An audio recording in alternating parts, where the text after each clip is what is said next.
Everybody, my name is Rich. I use the he, him pronouns. You're watching my YouTube channel where I play amazing tabletop role-playing games with friends. This is part of my ongoing anthology campaign called Star Wars Saturdays. Every Saturday for the last couple years and a bit more, I have been posting up games to the Gauntlet community, which you can find at gauntlet-rpg.com. And members of that community have RSVP'd, and every month is a different system. We come together, we create brand new characters, or sometimes revisit characters from previous games. I've got a little wiki so people can look at all the stuff that's going on there. And then we tell a story together. And this month, this is the fifth and final session of Hearts of the Force, which is a super high concept idea because I mostly just wanted to take Hearts of Wulin and play in Star Wars. Hearts of Wulin, what is that? That is a wuxia drama. It is from Lowell Francis, a fantastic individual, good buddy of mine, done to do things in the style of wuxia dramas, mostly TV series, I think, although I see a lot of influence from the kind of Hong Kong flicks that I adore, from Crouching Tiger, Hidden Dragon to Hero to Bride with White Hair and Fiery Dragon Kid, that kind of stuff. So there's high action and romance, but rarely do you talk directly about your feelings. Everything is oblique. And we've shoved that into Star Wars by Jedi. The pitch for this has been that in the actual timeline of our Star Wars series, it is after Return of the Jedi, around Mandalorian time, maybe a little bit before Mandalorian, because I think Mandalorian is like 5 years after Return. So the Empire is still in the process of falling, right? Because just because Palpatine died doesn't mean that everybody who's a dickweed Imperial general is like, oh, really? Here, I'll retire. No, it's not going well. And Princess Leia, fresh with New Republic credits and her Alderani riches or whatever, decided to fund a holovid series to foster positive feelings toward this long dead religion of the Jedi, mostly because she knew her brother wanted to start a Jedi Academy. This is well before the Jedi Academy evidently went horribly, horribly wrong. We won't talk about that. We may never get to that in Star Wars Saturdays. I don't know. Don't much care because we're having fun right here.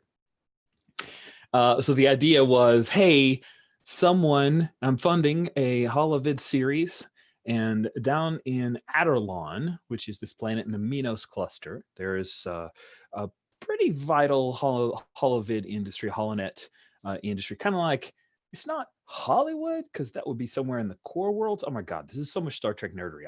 I'll speed it up. Who cares really? Imagine like the Bollywood, maybe not even the Bollywood, maybe more like oh gosh, I can't remember. There was a phrase I heard the other day of like this burgeoning film industry that's happening in sub-Saharan Africa that was like super fascinating because it's like, people really creative and doing wild stuff. Anyway, it's like that.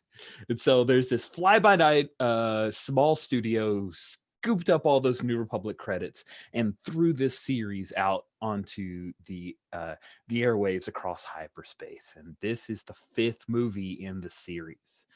All of the Jedi and not really a Jedi of this series have garnered thousands upon thousands of fans. There are people who ship every which way. And the fourth movie in the series, every shipper freaked out because all of the theories were proven mostly true. We are on the doorstep of a titanic climactic battle against someone who has roundly defeated at least one person so handily that person converted, but then converted back. Cause it's like, flip. It's fun. It's fun stuff.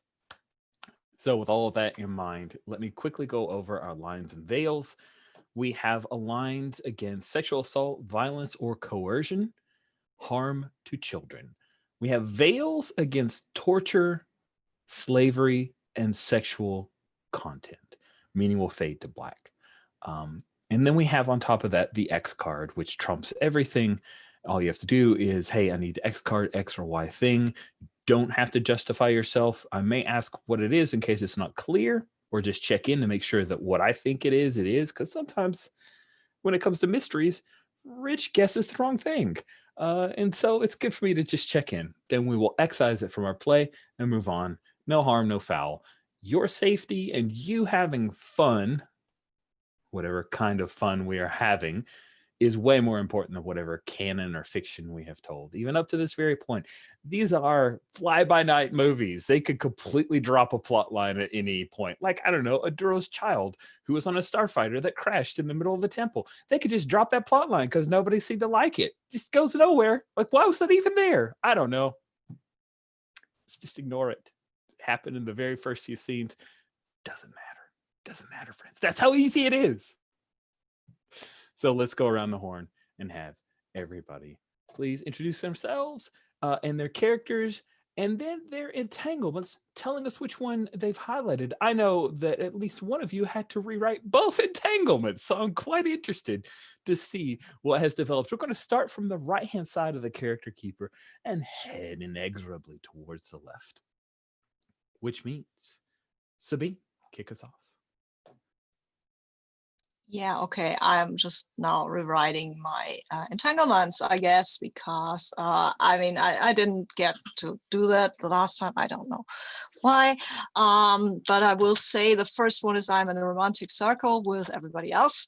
And if that's not entanglement enough, I don't know what you want from me, really. I mean, I'm in a romantic circle with 3 other people. While we are technically forbidden to do any of that, I think that's solid.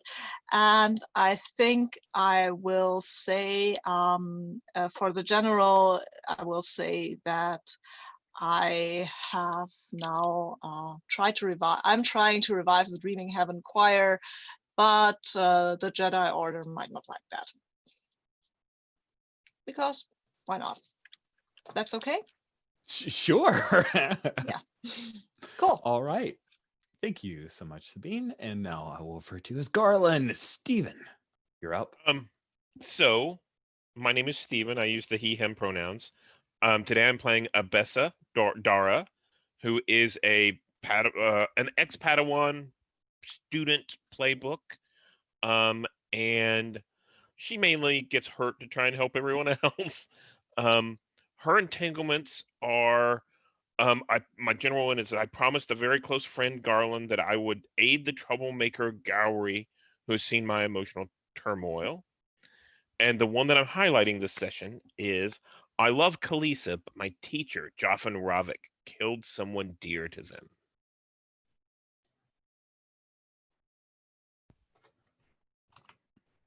That I did not erase that. Someone hit Control V. I wasn't actually even on that. I don't think it's me.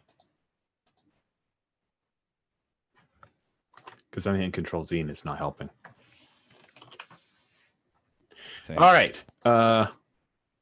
Someone typed "I don't" over top of Kalisa's name. Oh no! If you could just go ahead and Control V and undo, you should be able to get that name back. All right. Thank you so much, Steven.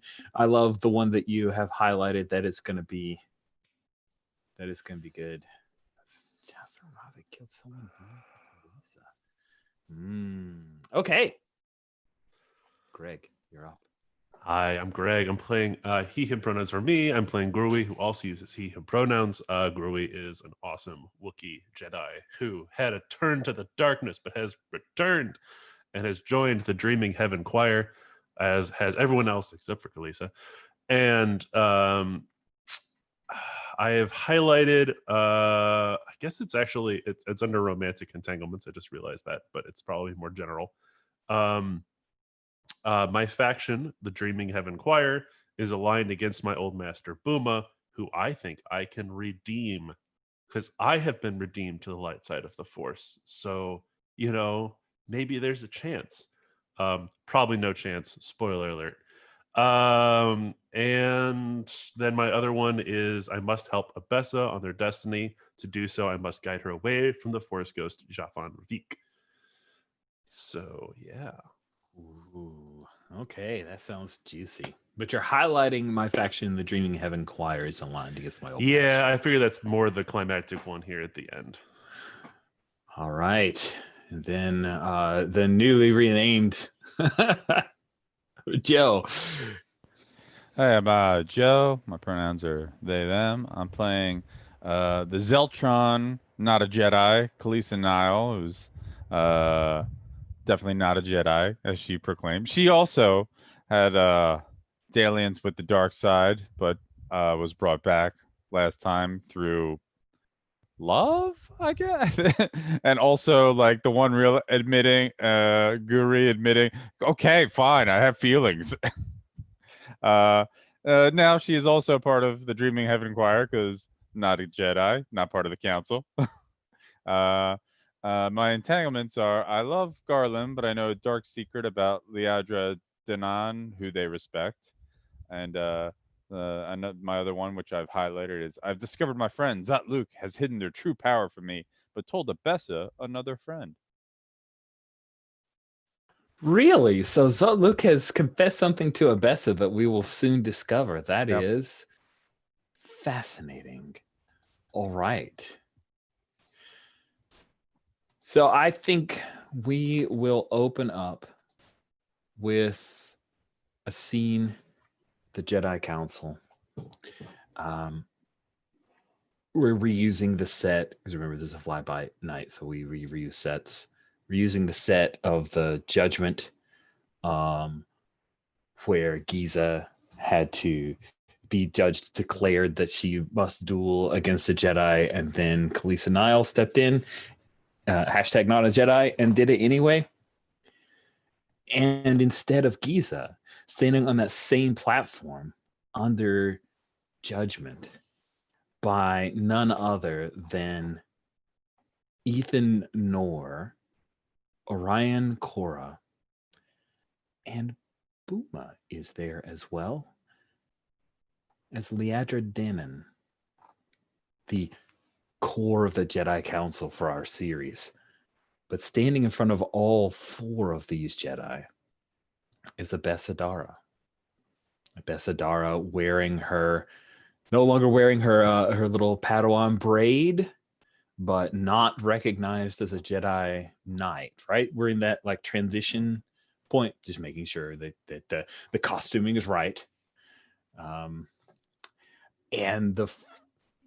there's like a single shaft of light on Abessa Dara, kind of highlighting her, and then these blue glows of ambient light near all of the members of our Jedi Council, although it's slightly purplish for some reason around Buma. Ethan Nor is the first to address the person under question. His right stump prominent, as we see. This is the embattled warrior, the Jedi Master of Abessa, who has had many masters.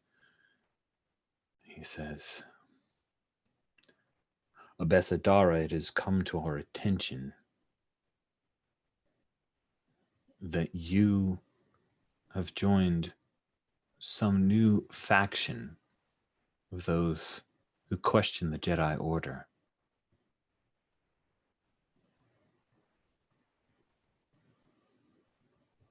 What do you say, Abessa Dara, about this choir? In these troubled times, we have seen many groups within the Jedi. And this Dreaming Heaven Choir is simply another group and another way to access the Force. We have there are a number of us who have all been who have all had visions of a way that the Force does sing within all of us, and this is just another aspect.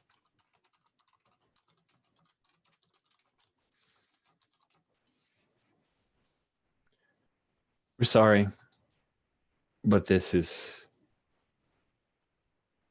too dangerous. You truck with one who defies the Jedi Order.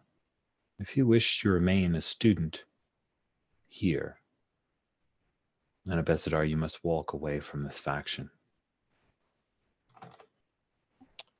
I think that's probably You say inner conflict? yeah. I was searching for the words.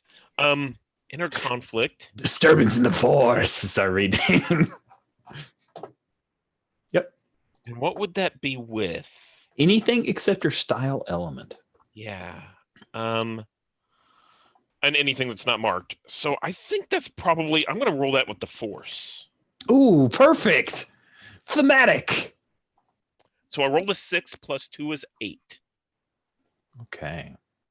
On a 7 to 9, you must either flee the scene or mark an element, your choice. Does it make sense at this point that I could flee the scene? Narratively? I mean, the idea that I have is basically this is the point where they, I refuse and they drag me away. Oh yeah, that's how you flee the scene. You're dragged away. You defiantly, I don't know how defiant. What does this sound like? Because they are, yeah. I think the way that this sounds and looks on screen is, she gets not angry, but a little bit more forceful in her tone, and says, you have to understand that there are times whenever the Jedi Order has been blinded, and we have had a large number of dark side users who have been taken out by some of us, and this choir is what is going to bring back balance and the ability for us to see the beauty of the Force again. And I think that's whenever they make a motion and like sentinels, like compatriots, peers of mine. Yes, they're all drag dressed me out. We reused the costume that Garland had in the first movie.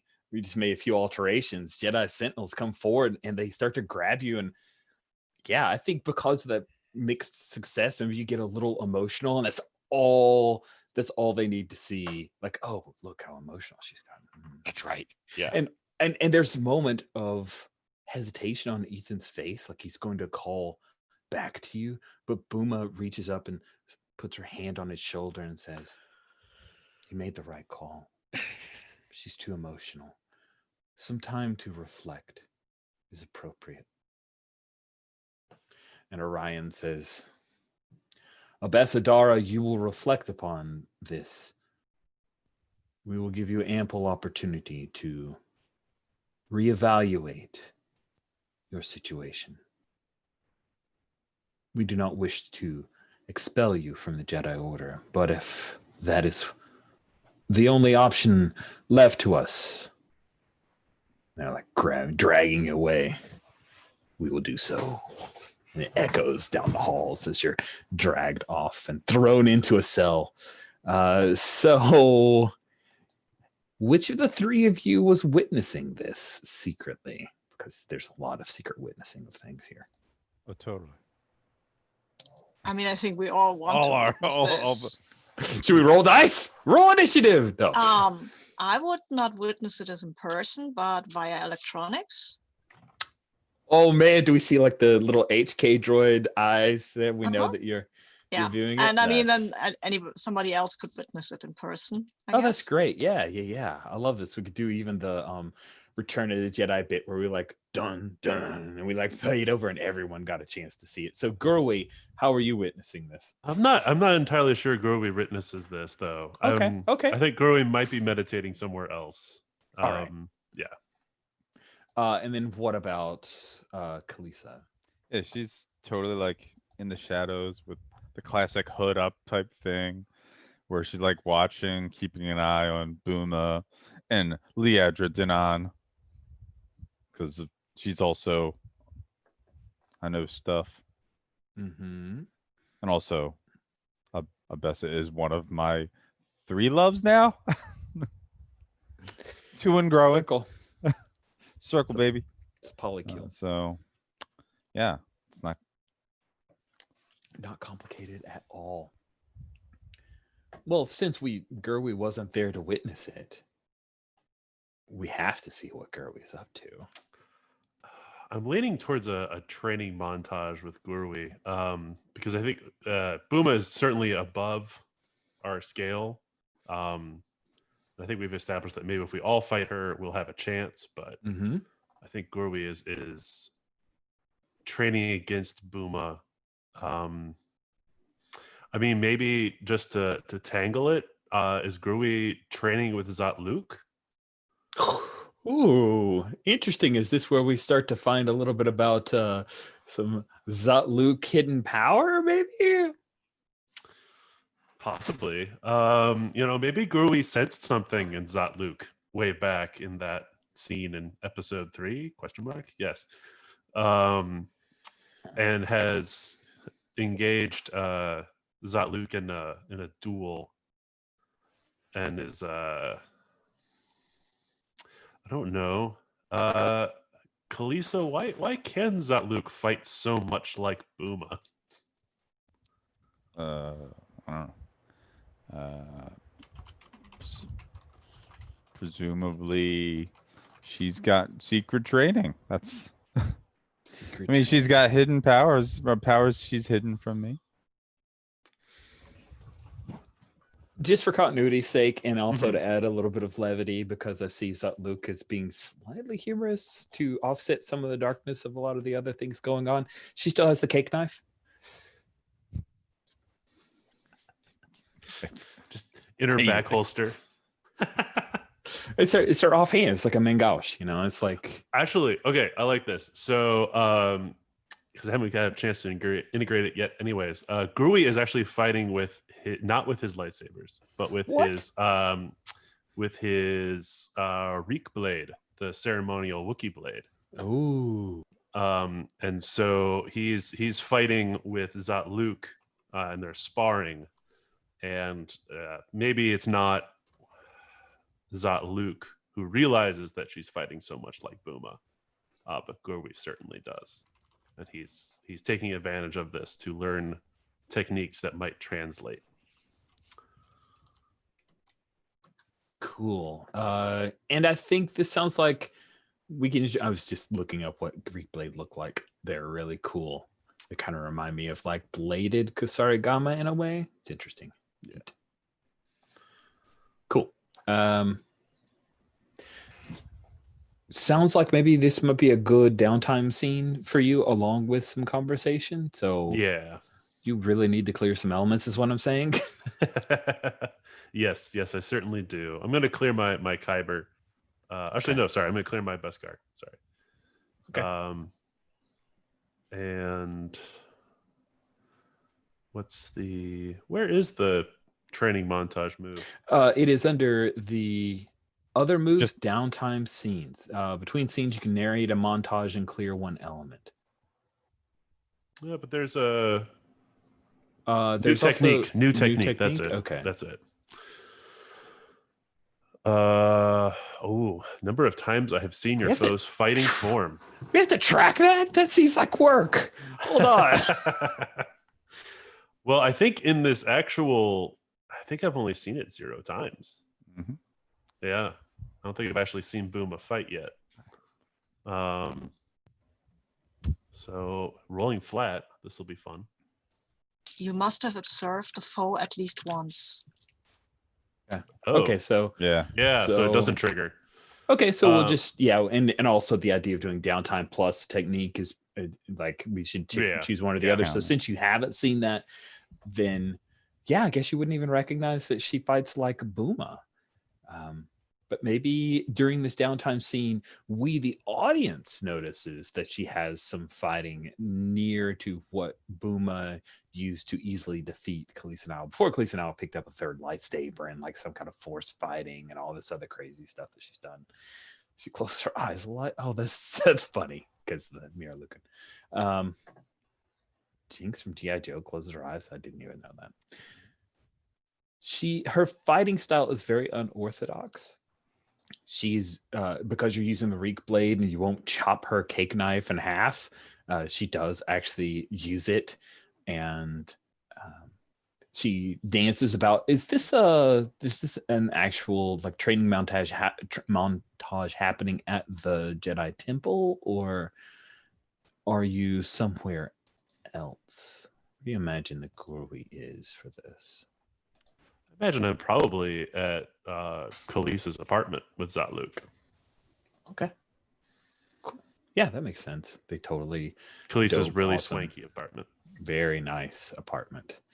Super cool. Down in 1313, right?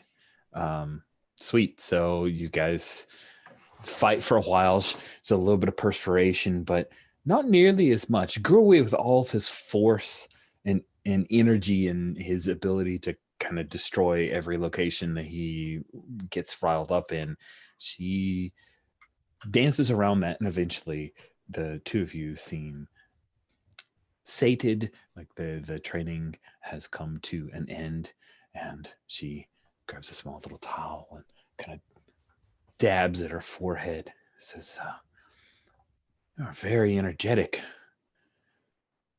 Gurvi." You fight well. It's clear that you have some training. Oh, a few classes. I've mostly learned from Kalisa. She's such an excellent fighter. That much is true, but you do not fight like Khaleesi. I don't. Are you sure? No, Khaleesi's form is controlled. It is dueling. You have flourishes. You are less predictable. And she smiles and says, "That's because I'm making it up as I go along." She quickly hides, but it's obvious that like she's dancing around the point a little bit.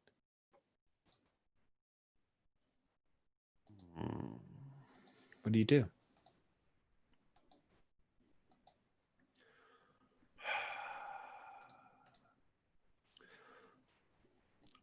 Guess hearts and minds. I'm trying to. I'll pressure her a little bit. Like, no, clearly, you have some fighting skill. You fight like a Jedi, yet I sense little force in you. Ooh. All right, let's let the dice hit the floor or table, because floor dice don't count. Yeah, I think this is. Oh gosh, this would be awareness, but curiosity, carbonite. I'll grow. Oh, I'll yeah, roll that minus works. 1. Okay, here we go. Make sure I'm blue. Okay. Oh, This went terribly. That's a 2. oh man, that's so good.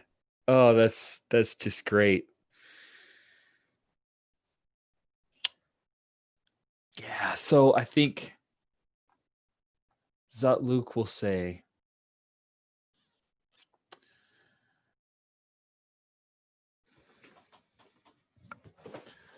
Corey, I know that you pulled Kalisa away from our true master, Buma.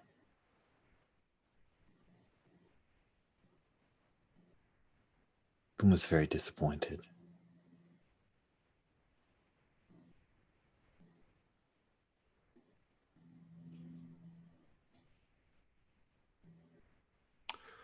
Does this trigger inner conflict here?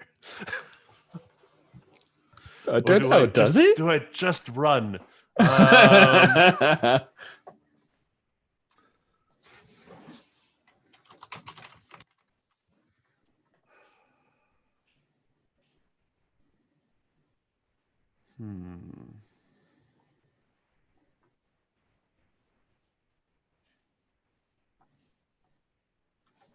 Should we cut away and come back to you?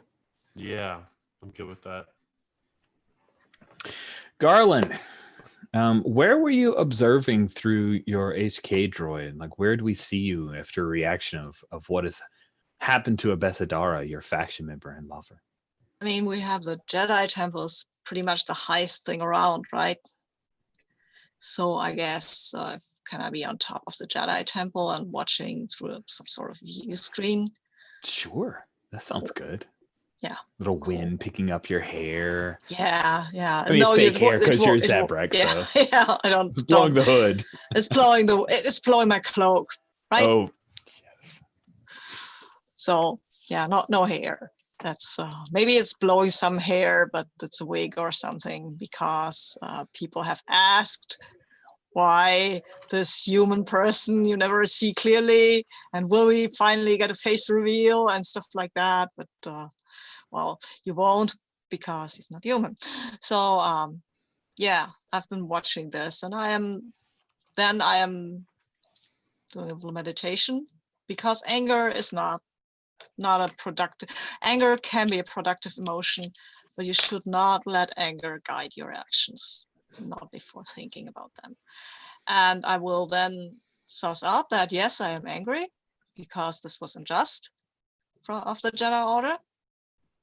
Or maybe Oh man, because it's like this is internal. Maybe you're having a conversation with one of the HK droids about your emotions. Yeah, exactly. And I will they roll don't care. They're just your droids.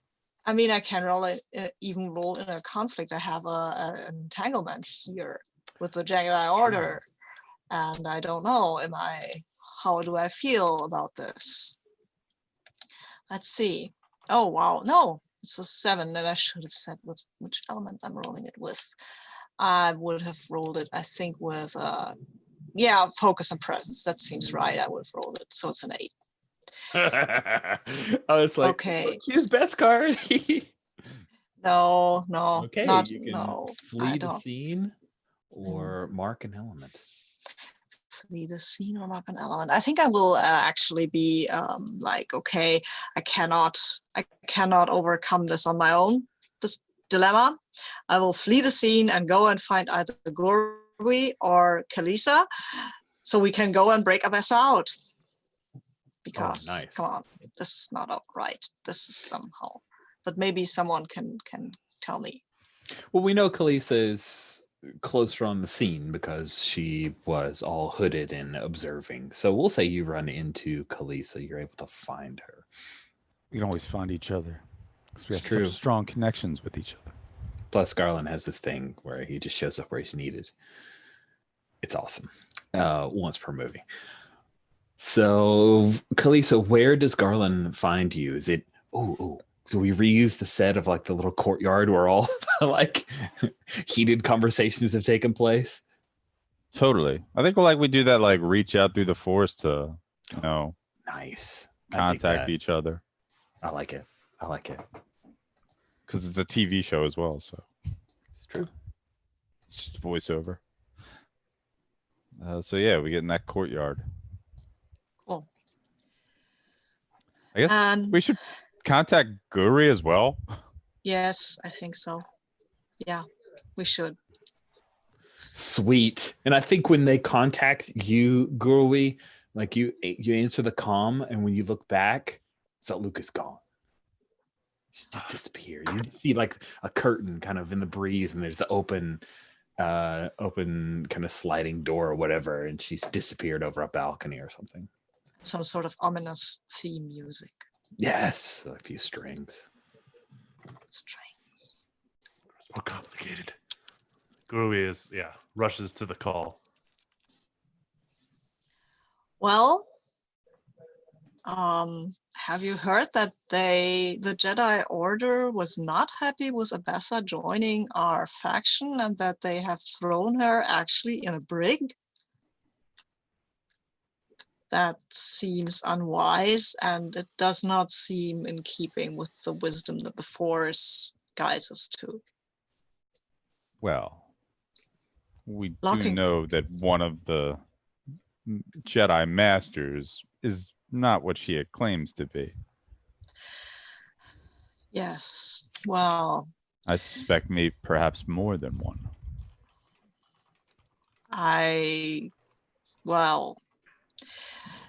Yes, there are things, but I feel that they should have shown better judgment. Maybe not the Sith. The Sith one wants division. They want disharmony. But I feel that the rest of the Jedi Masters, they should have sensed that. I feel that we should go and get a Bessa. Oh, entirely. Good. I fear that others' minds may be clouded here. Kalisa, Mm-hmm.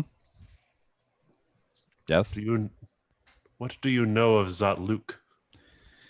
She's well, I mean, I saved her from slavery. I know I found out recently she's been secretly training under a Bessa.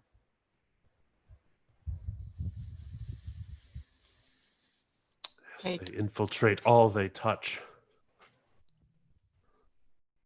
Excuse you? Zat-Luke has been trained by Buma. She confessed to me as much. And she is trying to get to a Bessa. Yes, that seems... We should hurry before Zat-Luke drags out a Bessa and drags her to Buma, who will then try to draw her to the dark side. Are you sure you saw and heard what you think you heard? She confessed that she's been trained by Buma. Yes, but we know that the Sith can deceive us.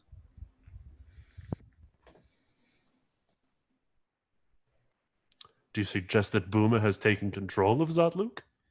Well, another is taking control of Liadra Danan, so it's not beyond the realm of possibility. More ominous music plays. Regardless, I agree with Garland. Liadra Danan. Wait, Yes. they have taken control of her. How? It is hard to explain, but I've sensed a presence within her. Not the same as Buma. This is another controlling her. It's ancient.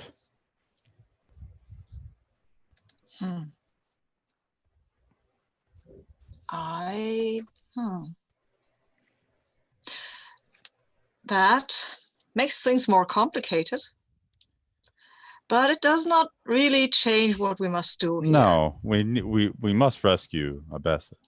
Let us do that first and then try to figure out who is a Sith, who is some ancient evil, and whatever.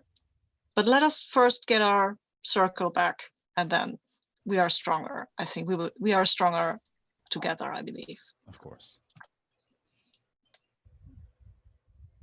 So let's go. How are we breaking her out, or are we just requesting her release? She's being held illegally, is she not? As a Padawan, she's still a Padawan. And if her No, master... she got her thing cut off, remember? Right. She's broken no laws. It's true. Yeah. I will go to the council. I will argue on her behalf. But I fear that all I may provide is a distraction. But that might be very useful. I do not believe that the council with Buma on it, and if you say that Liadra is...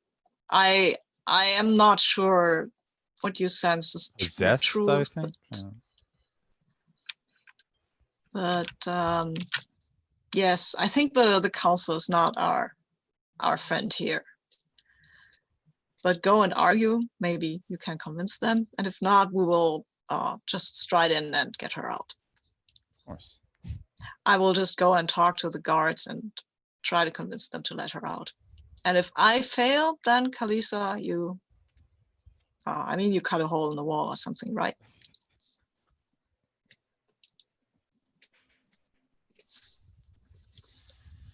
Okay, let's go. The plan is agreed. Yes. Which means I get to roll. 1 second. This would be with Beskar, because it's calculation. I'm going to go for my 2 hold so I can use them later for bonus. Before the big prison breakout, I think we will have a scene with Abessa in confinement. So, Abessa, I think your lightsaber has been taken, right? You're in confinement. You're in this kind of imagining a holding room, not unlike what we saw Princess Leia kept in briefly in New Hope. So kind of plastisteel walls, dark colored, although there's probably a little more on the brown side because we're at a Jedi temple. A little bit of ambient light that's come in, but the window is far too small for a body to fit through. And one of those like little meditation round yoga mat type deals for you to sit upon in the middle. What do we see Abessa doing as she's being held here by the Jedi Sentinels? I think that Abessa is sitting in the middle of that mat and she's meditating. And we just see it's this moment of silence. And then as the camera kind of zooms around behind, we kind of start to see through her eyes, which are closed. And she is internally seeking to find a way to add her voice through the Force into the choir. And she's meditating, and I think we hear this harmonizing, choir, and maybe we see some flashes of, battle, and then it kind of pulls back from that, seeking that harmonizing choir voice again. Interesting. So, for a moment there, I thought you were seeking the guidance of a Jedi Master or a Force Ghost, but it sounds like you're doing something else entirely. Actually, that's a good twist on it. Let's say that I push more and more into the choir to see if I can reach out and find other members of the choir other than the living ones I'm aware of. Okay. Yeah, that sounds good. So let's see you do that. And I'm gonna roll. I think this sounds like Force again. Okay. Yeah. And then, of course, as part of this, you tell them a problem you face. But let's have the roll, and then we can. Well, I think the problem to me is that the Jedi Order seems to be conflicting with the harmonizing Force. They seem to be blinded by what's going on here. I rolled an 11. Wow. Yeah. And they reveal their own secret connection to the problem. If you listen, you take +1 ongoing for the problem. Okay. And again, you're trying to figure out the choir and its relationship to the Jedi Council, and right? Specifically, I'm reaching out for other members of the choir, previous members of the choir, and I'm seeking why there is such disharmony. There's such an appearance of disharmony between the existing Jedi Council and the peacefulness of the Force, of the light side. Gotcha. Well, to kind of for the unity of characters, rather than introducing a whole new NPC that was a member of the choir, I'm going to bend this a little bit. And what we have is Jaffan Ravik as he steps through the wall, being a Force ghost, ignoring all of the prisons that hold a physical body. And when you did this, did you imagine Abessa actually sitting on that little yoga mat dealie? Yeah. Or okay. Yeah. And he comes behind you and gently places his hands at your shoulders. It's it's an intimate touch without being any kind of romantic touch, if that makes sense. Mhm. And you're able to feel the presence of him. He says, "The Heavenly Choir and the Jedi Council are at odds. You want to know why? The Jedi Council have been twisted by a voice within, Avessa. I believe that the Council is ignoring their minds are clouded. You must face the dark power within them, the one that influences them to make this break." But surely, the masters on the council would recognize this. They could see more clearly what was happening. I'm but a lowly student, and I can see the disharmony within, between them. Surely they don't think this disharmony is caused by me, a student. It is easier for them to trust in old friends, even if those old friends would manipulate them. You and your fresh eyes and fresh perspective ignore those friendships and speak the truth. The factions themselves are not the problem. The light side and the dark side don't care about factions. They care about the heart.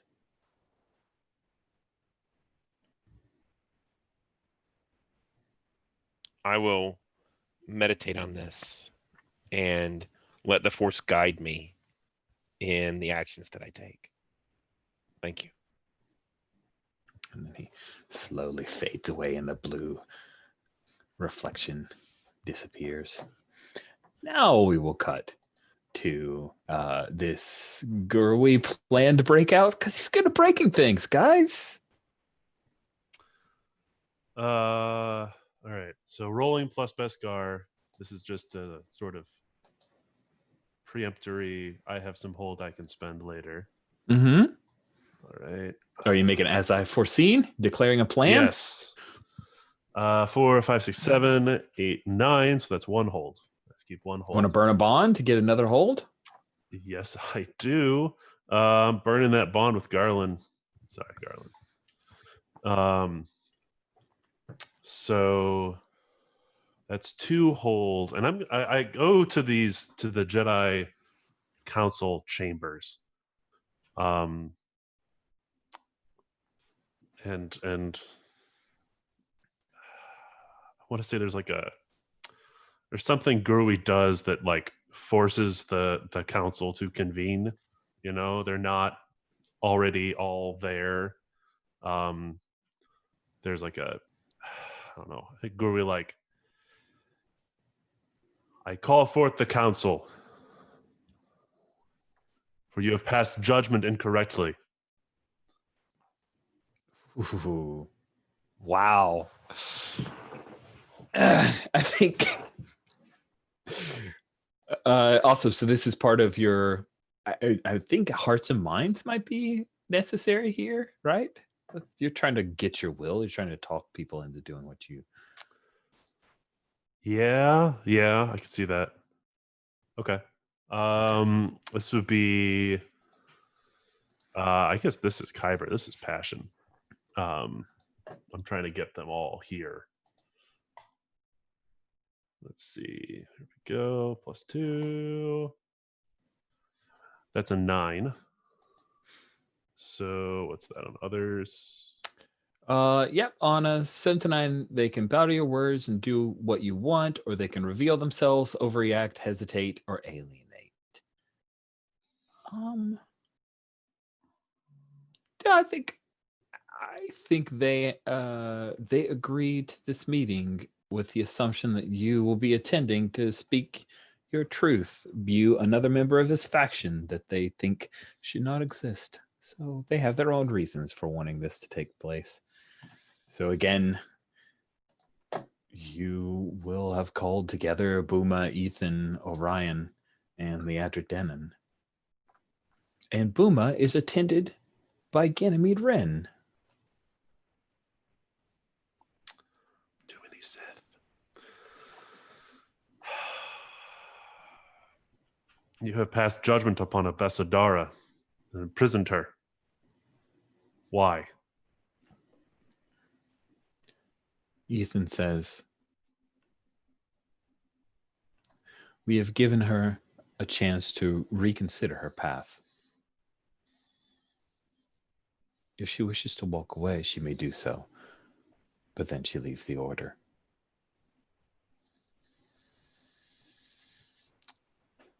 Is this the way of the Jedi? Dealing in platitudes? Puma says, platitudes. What we offer her is choice.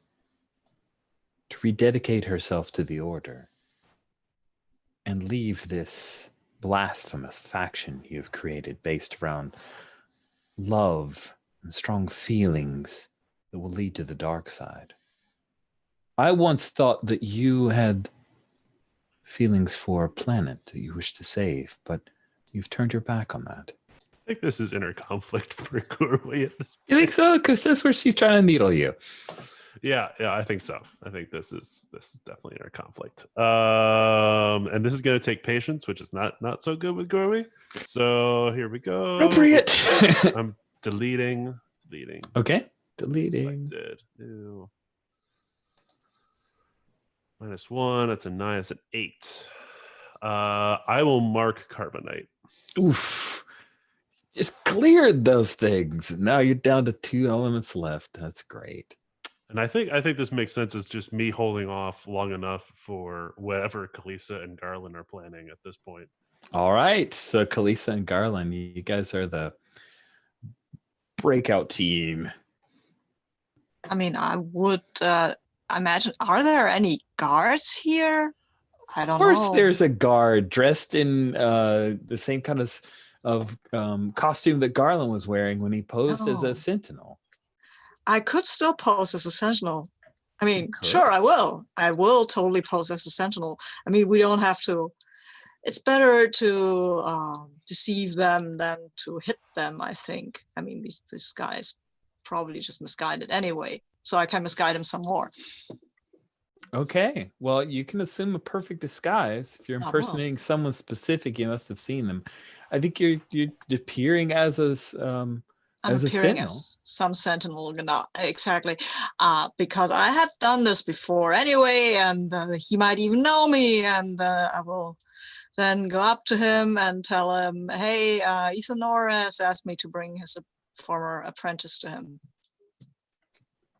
And Sentinel nods. Where's Kalisa in this? Is she hanging back and watching, like backup, or? Sure. Okay. I'm like there by the side. Looking Sweet. past. Reaching out to contact Abessa. Nice. Of course. Garland, you step inside. You see Abessa, and totally like, is this a moment where we see Garland like remove the helmet a la Luke Skywalker? And sorry, I don't think he wears a helmet. He usually wears this hood, and he wouldn't remove I that. thought he had the off. Jedi Sentinel helmet on. I'm All sorry. right, I do, absolutely, I have, yes. Could I be able to study the game state? This move that exists? Study the game state. Yeah, study the situation. Oh yeah, I was like, I didn't know what the game state was. Oh, change the game state. Wow, that's a weird phrase. Yeah, just yes, you may moves. absolutely study. All right. So yeah, as I said, I was like trying to reach out to Bessa with the Force, but then I'm like also using like the Force to like sense the aware surroundings. So I'm gonna be rolling plus Force, obviously. Fingers crossed. 2. Let's move these blue dice. Yeah.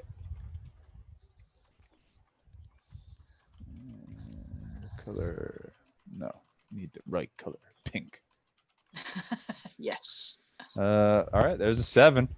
Ooh. Oh, wow. 5 plus 1, 6 plus your element is a 7. On a 7 to 9, gain 1.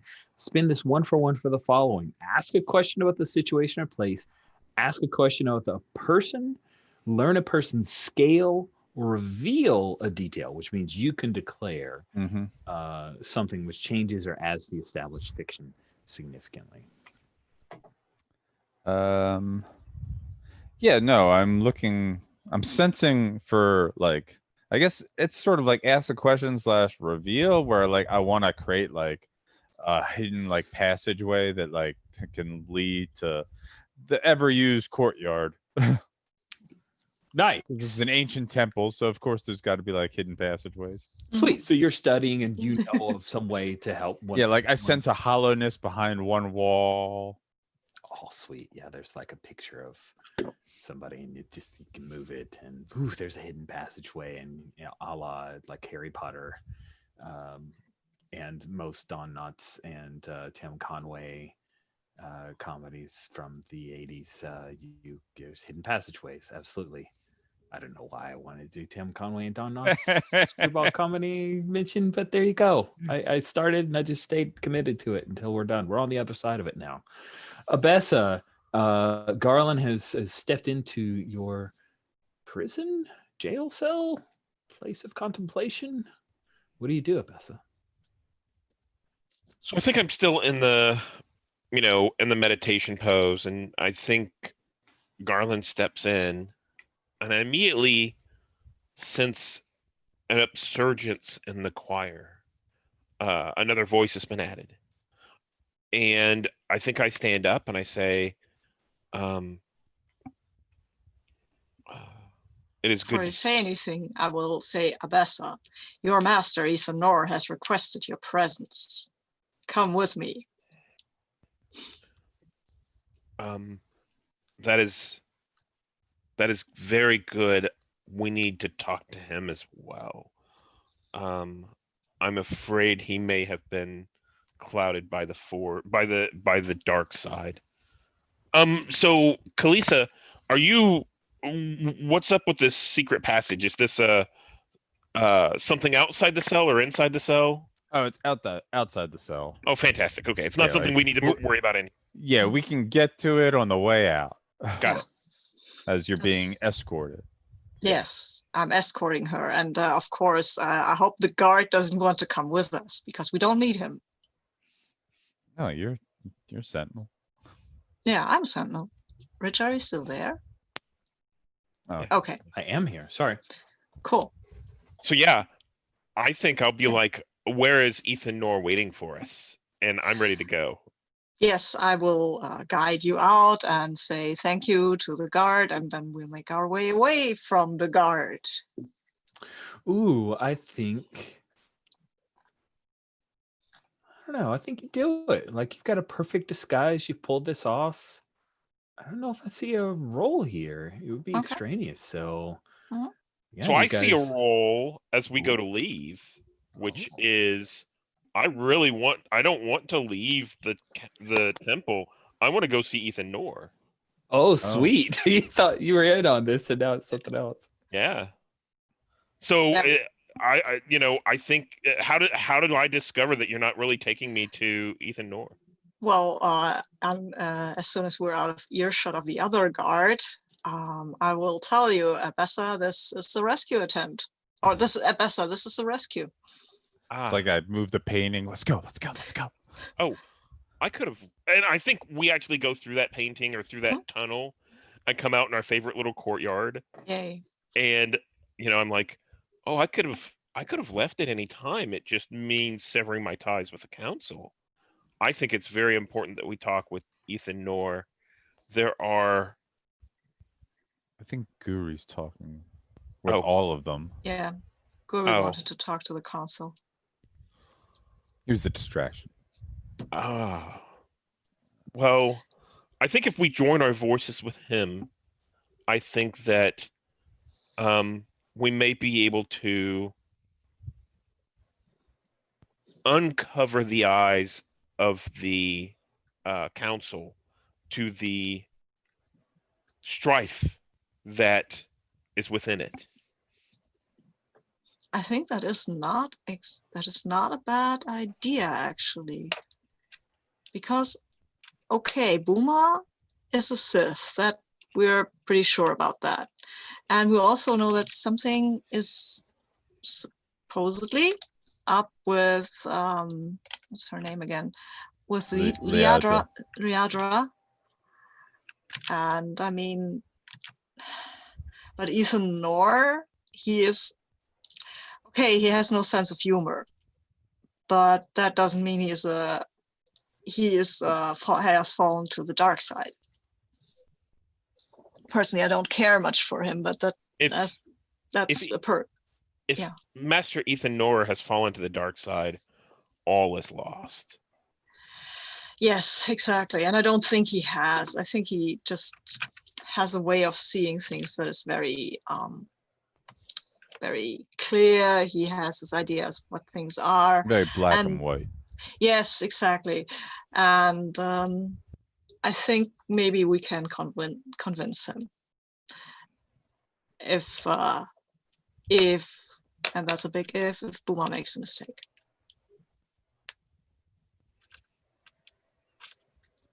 Or one of the others does. So, But I think we have to confront this. We cannot let the Jedi Council fall to the dark side. That is not, we cannot let that happen. That will be terrible for everybody. So we should talk to Ethan Nor on his own?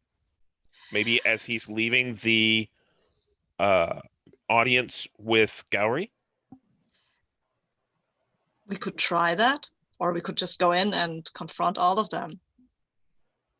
We could wait in his quarters, his office. I presume. I think the confrontation is inevitable anyway. I think so too. However, I think that if we are able to talk to Ethan Nor without the influence of Booma, we may be able to clear his clouded eyes. You know him better than I do. I think you should go and talk to him, and I will go and see about Liadra. Because what you say, Kalisa, I believe that you sense something, but I want to be sure. I know her. Right. I know her very, very well. And I'm gonna reach out and touch her arm. Be careful. I don't know what it is, but it's dangerous. And we can't lose you. I'm trying to comfort and support you. Oh, that's neat. Good job. Thank you. Yes. Please. I guess of the stats. Well, I can't. Oh no, it's not inner conflict. I can use my style. All right. So yeah, force with wisdom, because I'm not being patience, growth, or curiosity, and it's not control, calculation, or reflection. So all right. It's all right. There's a 12. Whoa, neat. Fantastic. Okay. It's the first time I've ever rolled good on that roll. 10 plus, you may additionally clear an element yourself, ask them a question they must answer, or you gain a bond with them. What do you want? I've got 2 bonds with them already. I do really need to clear elements, so as much as I love asking questions, I got to clear Kyber, because not having a +2 is hard. Yeah. I will not clear an element. I will take a bond with Kalisa instead, because bonds are nice. And then I will look at her and return, take her hand and say, Kalisa, thank you for not only for informing me about this, but also for your honesty with the emotions. I needed that. And I'm also going to try and comfort and support you. Oh, yeah. Yeah, and I will use coaxium. And let's see how that goes. I've rolled an 8. So yeah, you can clear another element or take another bond. All right. Yeah, I think as I said in the comments, I think like we're also holding the Bess's hand because Yeah. we all love each other so Yes. much. Yes. It's cool. They can clear a check down or gain a bond with you. Mhm. I will clear coaxing. Some all fresh, ready to go. Wow, we have a lot of bonds. Yeah. Well, I get bonds when I mark elements on the inner Oh. conflict. So Neat. Yep. That's a cool move. So I think that as we go to separate, I give each of them a hug. Yes. Okay, thank you so much for coming and for risking yourself in order to free me so that we can continue our work through the Force. And, take care of yourself and don't let Leandra, get the drop on you. She's tricky. And then I turned to Kalisa. Are you coming with me? yes. Oh, fantastic. I was like, we're going the same place. Okay. I will say to Abessa though, before she goes, and I will call out and say, Abessa, I would have come for you if we were to continue or not. Whatever it takes. Of course. Okay. So we're nearing like the halfway point. Do we want to take break here and then reset, or do you guys have a quick scene that you want to sneak in before we take break? I have a quick scene or a quick move I wanted to go off. Okay. So Grui has been holding his own against the temple, against the whole group. And remember the two Fukpa thugs that Grui convinced to turn themselves in? Yes. Well, they're my secret Shadow Academy. And I'm hoping that they have sensed my will of the Force, have rounded up Zot Luke, and are going to bring her forth in front of the council as proof of Booma's secret training, forbidden by the council. Describe it and roll. On a hit, they succeed. On a 7 to 9, they do it. They do so with attention or reduced effect. All right, this is my Beskar. This is my calculation. That's what I have in my back pocket here. That's a 5, 6, 7. Trying to think. I'm going to use my prodigy. I'm going to use one more die and take the better result. There we go. That's an 11. Dang, I was hoping for that 7 to 9 result of a problematic fallout. No, I want her to be here. I want Booma. So I don't know. We could probably take a break there. Okay, cool. So then, just so I'm clear, during our break here, Gorway is now using his Shadow Academy. Some of the Fukpa thugs have grabbed Zotluk to bring her before the council. And Abessa and Kalisa and Garland, the three of you have decided to go. You're using Gorway's distraction to go where? Like, just so I'm clear, where's the next step for? Abessa and I are going to meet up with Ethan Noor, right? Okay, so your plan is to meet with Ethan Noor. Yeah. And I want to talk. I want to talk to Liadra and see if there is anything to what Kalisa said she sensed. Also, if I can hack her cybernetic leg.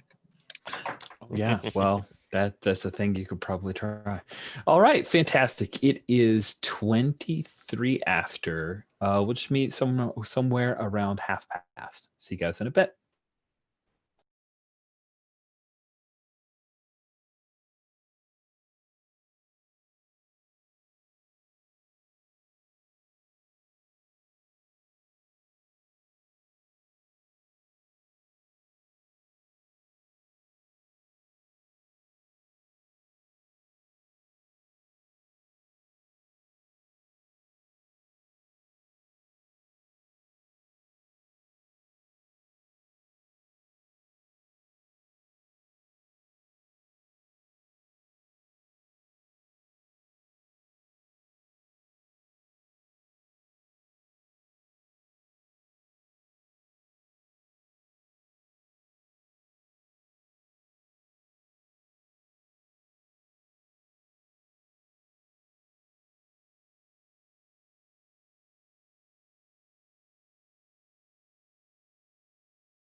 Nice baby Yoda setup. Got that for my wife for her birthday. Now, is it just for your wife? Yes, totally. No.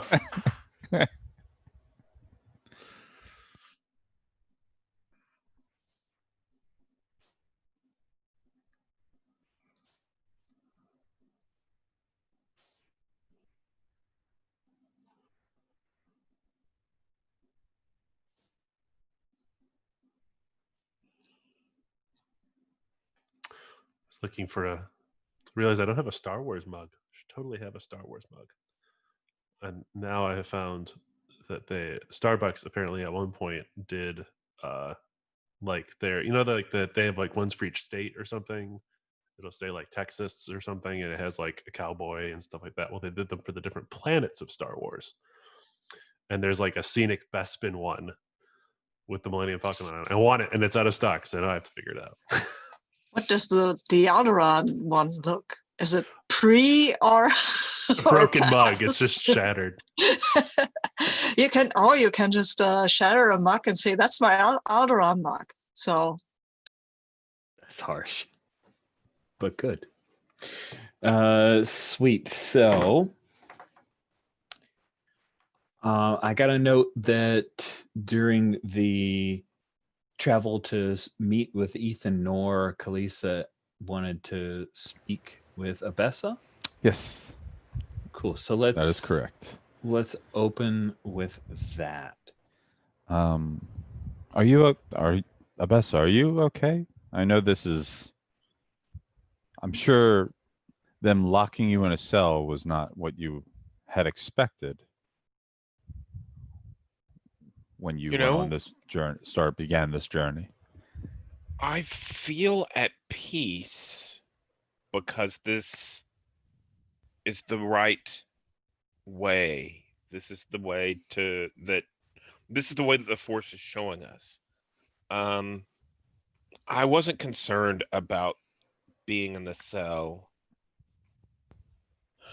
It gave me more time to consider our paths. I think that the harmonious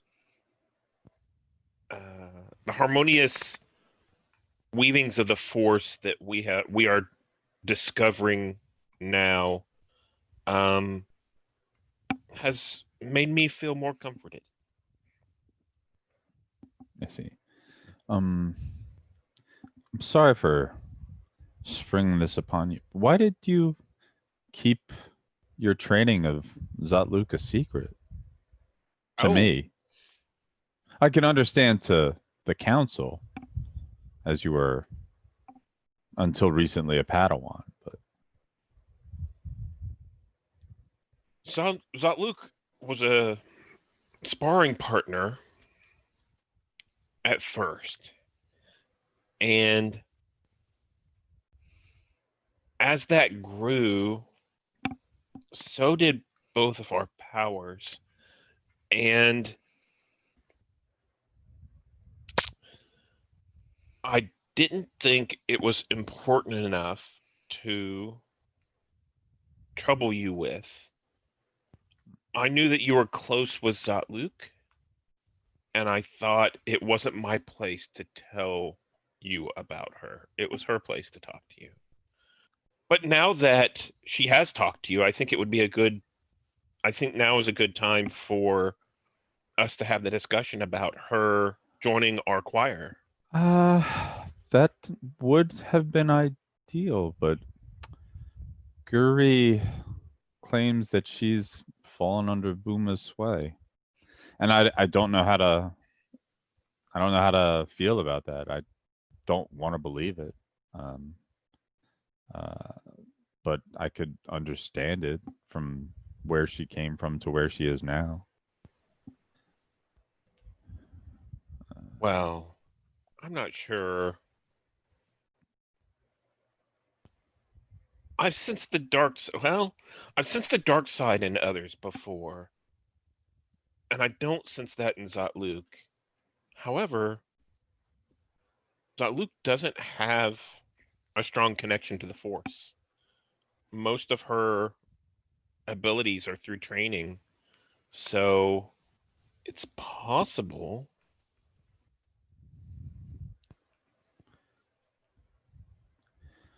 Yeah, then like when you say that, like I take a hold of your hand because we do lots of hand holding.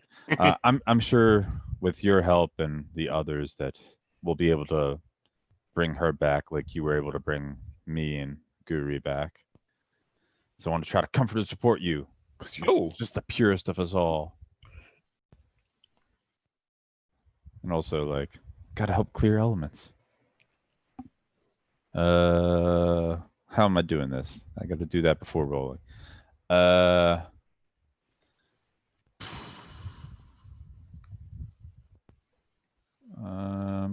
With the 4 awareness, does that make sense? Yeah. Yeah. Or presence. Coaxium or force. They're both the same number, so. I like doing it through the Force because you just opened up about Zot-Luke. Okay. Yeah. Cool. And it is thematically fun to roll on force. There's an 8 plus 1 is a 9. And I'll spend. Wait. Yeah, I'll spend the bond to make it up to a 10. Is that one of those things where I spend the bond to get the bond back? Kind of. I When a mean, 10 plus, you may additionally clear an element yourself, ask them a question they must answer, or gain a bond, or you gain a bond with them. So You can either ask a question. I think I'll ask a question instead in this element once I think of a question.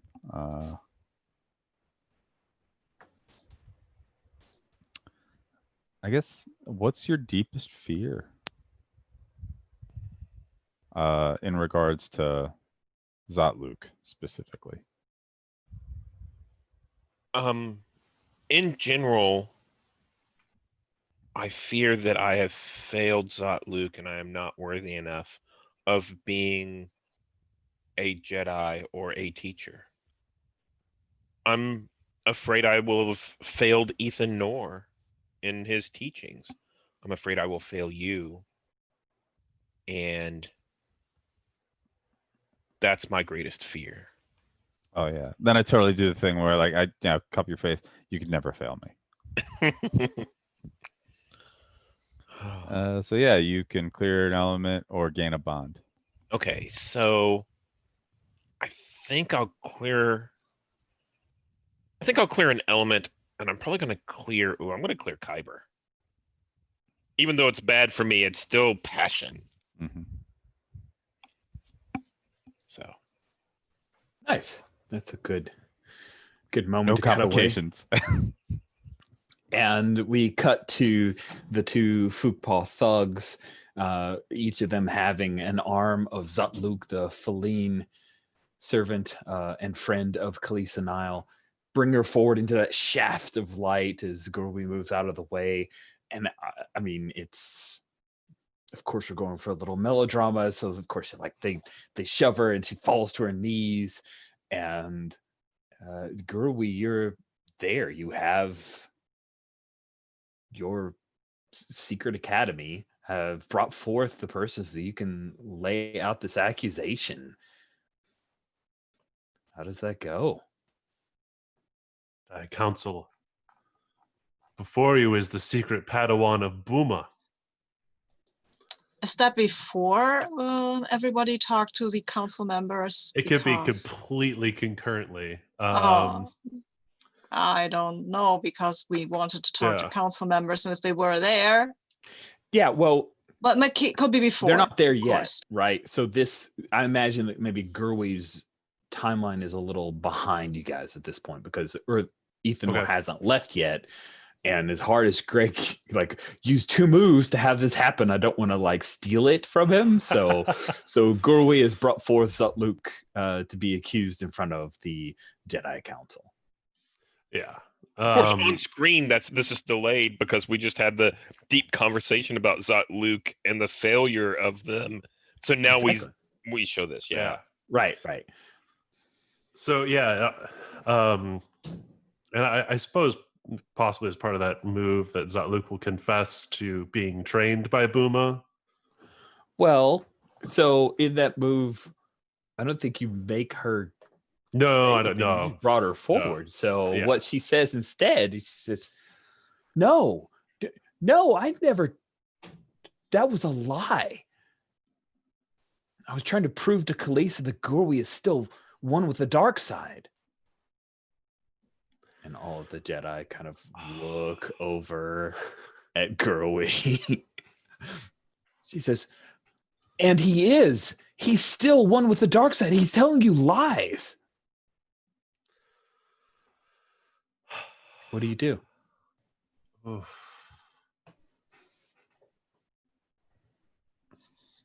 This council has become too clouded by the dark side.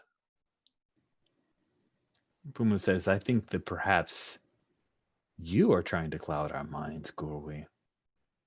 No, my mind is clear. Sweet. And then Ganymede will step forward and he ignites his saber. He says, "Buma, allow me to prove to you that this Gorwi is not worthy of speaking to the council. I challenge you, Wookiee. I will hold your pelt."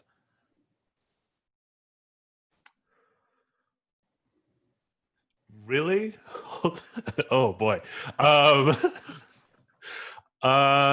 so fictionally in the Star Wars universe, separating someone from the Force is a light side power. What? I didn't know that. That's awesome. I want to cut off what's his name again? Sorry. The one Ganymede. who's Ganymede. I don't want to fight him. That's what the dark would do. I want to cut off his connection to the Force. Oh, really? Wow. That's terrifying. Well, okay. So because I believe that he's at least, unless we're doing a real big plot twist here where Gory's been dark the whole time. I'm not gonna do that. No, Okay. no. Your character. No, I don't want to fight him. So I just want to have him lose his connection to the Force and be humbled. I think that then this foe is your scale, and Okay. you're gonna have So to it's a duel duel, yeah. him. Yeah, it feels like Okay, the yeah. mechanics best suited for this or that. So I am not igniting my lightsaber and letting this duel occur. Sweet. And as Ganymede moves forward, I think Liadra is like, she's cool with this. Orion says, this is unusual. is all that he says. And Ethan North seems really troubled by this. He reaches down with his left hand to hold his saber, but there's something wrong. He's starting, like, the lights are coming on for him. He's realizing something is broken here. Yes. So I think it's just a little bit of back and forth here. I think he rushes me, Ganymede Ren. Yes, I and love some Gurwi back and forth. very quickly steps to the side. There's like an exchange of things, and Guri is doing all of the Force movement stuff, like moving very quickly, Force jumping, pushing him back, and absolutely refusing to touch his lightsaber. And let's roll plus Tiber. He's so angry. Ganymede, the hate flows through him. It gives him strength. That's how he's the only reason he's on your scale. Yes. Okay. So that's a 9. That's an 11. So let's see. On my scale, if I show mercy, okay, this is awesome. So I'm doing all that, moving around, refusing to light my lightsaber. And as the fight progresses, it's clear that Guri is starting to get control of Ganymede Ren's lightsaber arm. And so he comes at me and his arm stops and he reaches out with the Force to stop me, and I push his other arm back. And eventually I get him to de-ignite his own lightsaber, and it starts to go towards his heart. And then I rip the lightsaber out of his hands and he collapses to the floor. And he collapses to the floor, pouring sweat. He looks up at you and he says, "I hate you. And Booma, she frowns a little. Ethan Nor looks over at Booma, ignoring all of this. And Orion Korra says, "This council is adjourned." And Jedi Sentinels start to move forward to escort you out, girl. You're not being apprehended, but yeah.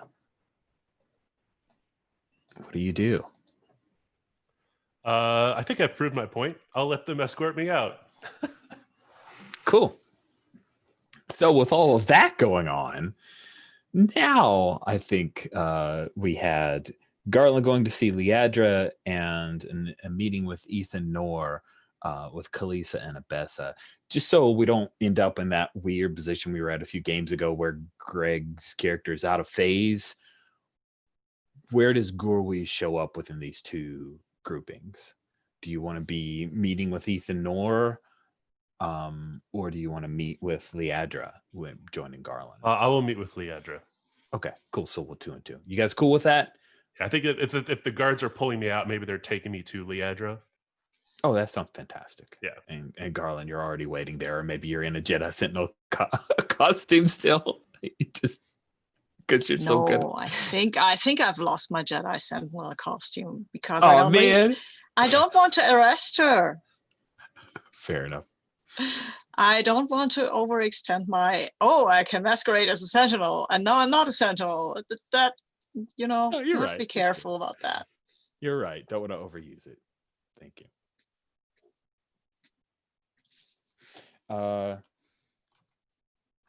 So let's pick up with Kalisa and Abessa coming to visit Ethan Nor. Now, Ethan Nor, I think you'll find him in his quarters, which are very small, very modest.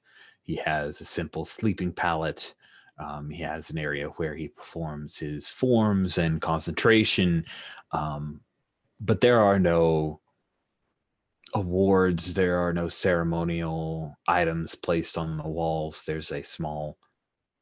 Oh, I hate when Zoom triggers people when they turn off their video. Like, wow, it always does that. Anyway, sorry. So there's a little recessed kind of closet that you can access, but effectively you're entering a kind of 5 by 10 foot, almost like a monk's cell there. And the two of you come to the door. It slides open, and he stands before you. Kalisa, Abessa, have you made your decision? I don't think there is a decision to make. I think that the council is seeing separation where none exists. We've come to talk to you about a danger that we see within the council. We're seeing strife and anger and a fragmentation within the council and the force that does not seem of balance, and I kind of glance at Kalisa whenever I say balance, or of the light side. And as my master, I wanted to talk to you. I wanted to come to you with this so that we could learn through the force together what's happening. You have to be aware of some of the problems that have been going. I mean, the council locked Abessa up to make a decision. Where's the wisdom in that?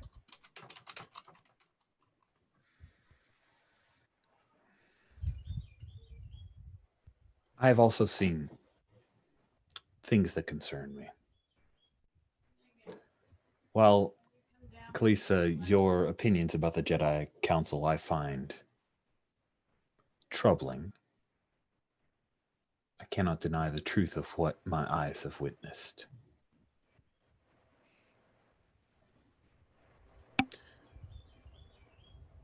It seems that Garland's former Padawan has now aligned himself to Buma and the Blue Alderaan faction.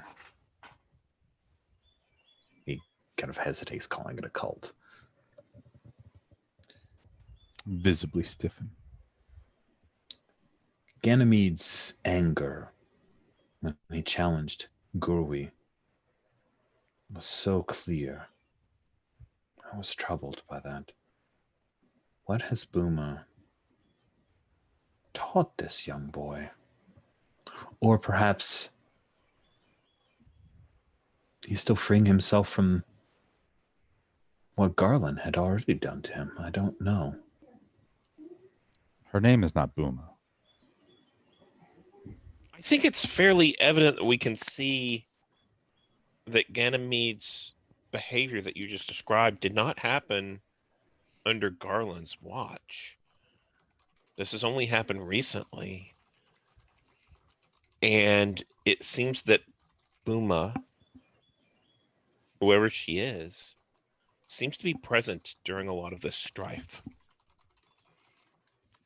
I know you have not many reasons to put faith or trust in me, as I frequently state that I am not a Jedi. I just seek balance and justice.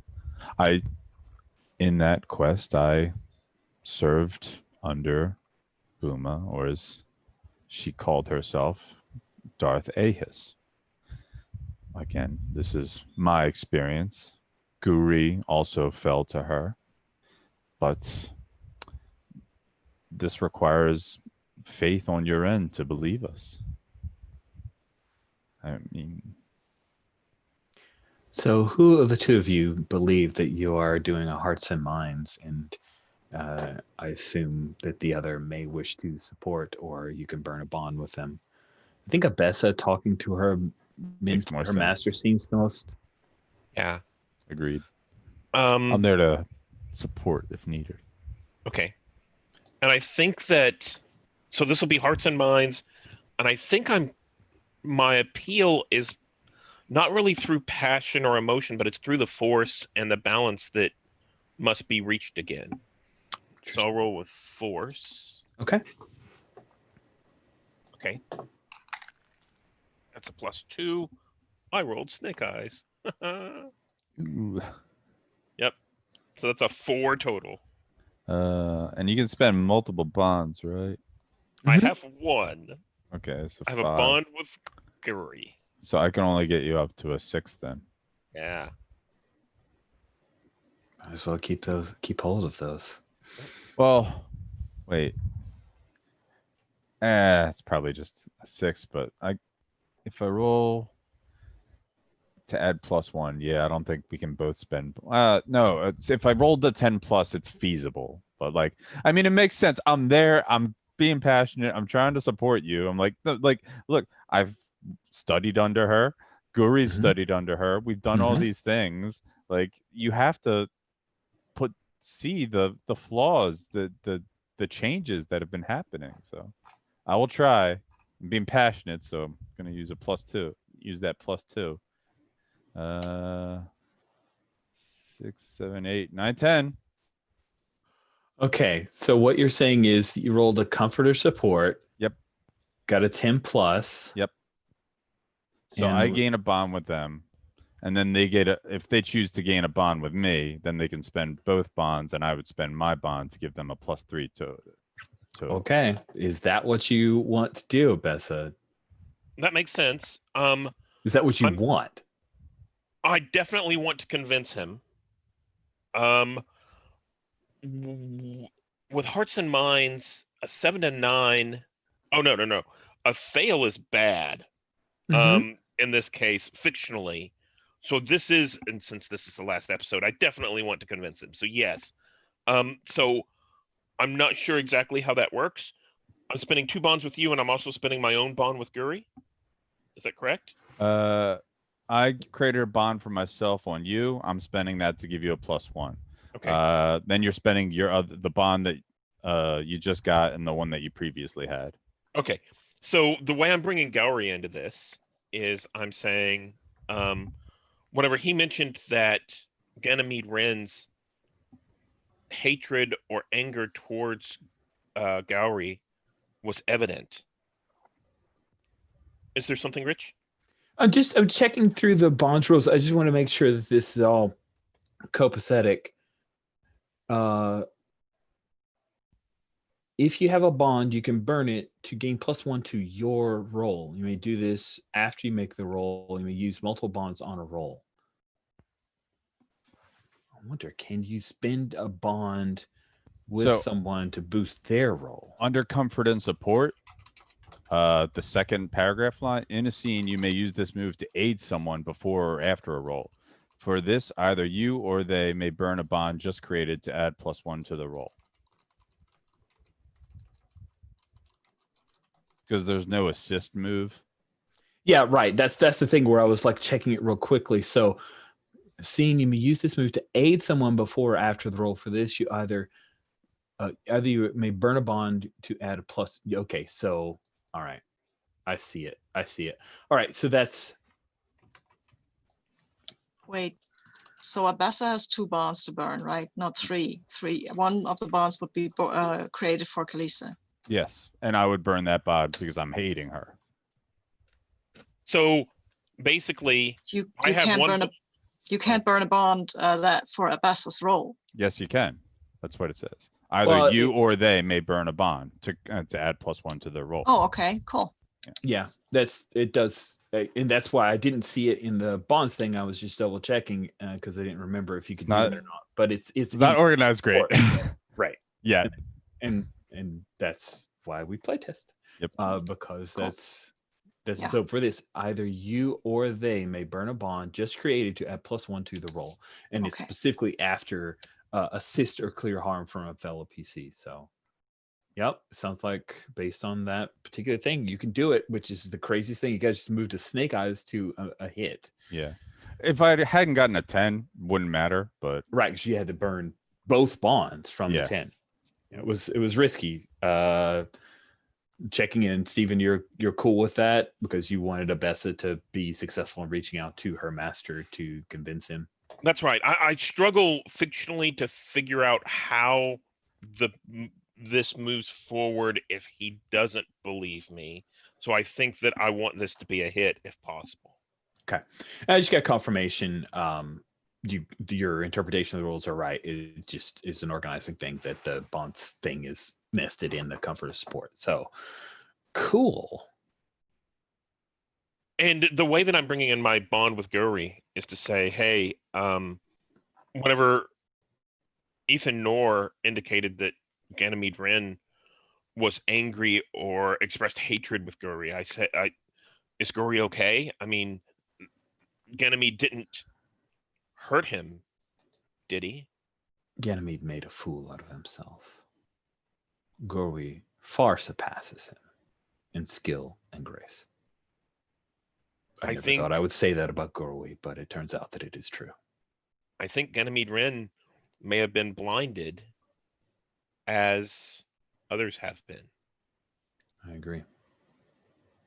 Darth Ahis is the name that she used. Kalisa? that is correct.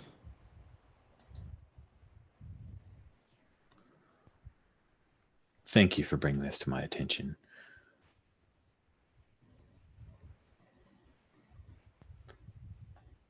I will need to confront Buma.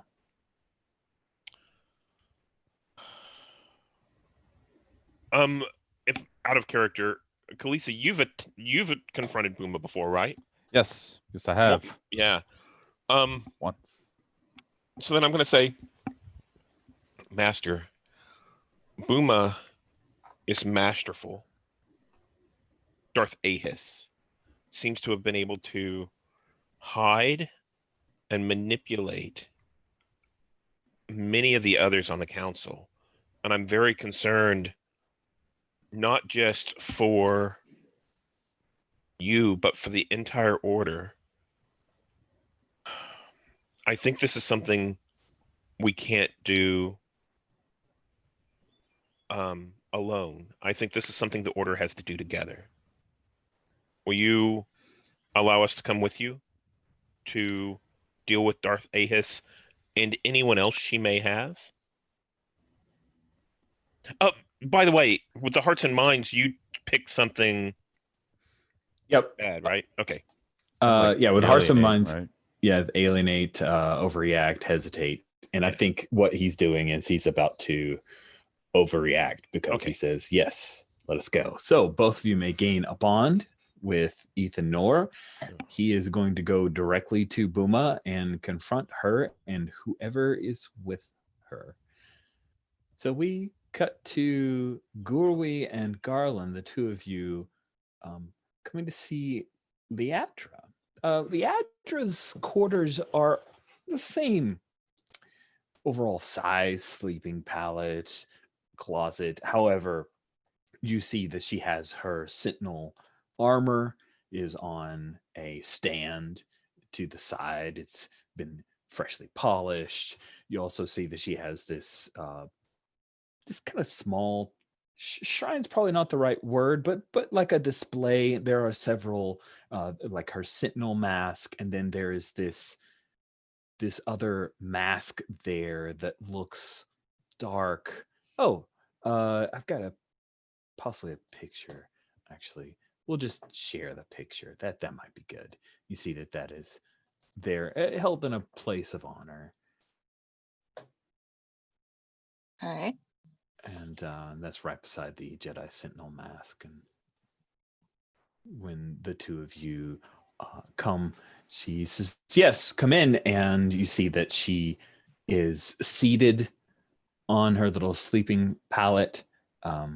Her cybernetic leg is off to the side. And when you guys come in, she looks like she was perhaps resting or something. And she quickly kind of moves the cybernetic leg to the housing and starts reconnecting it.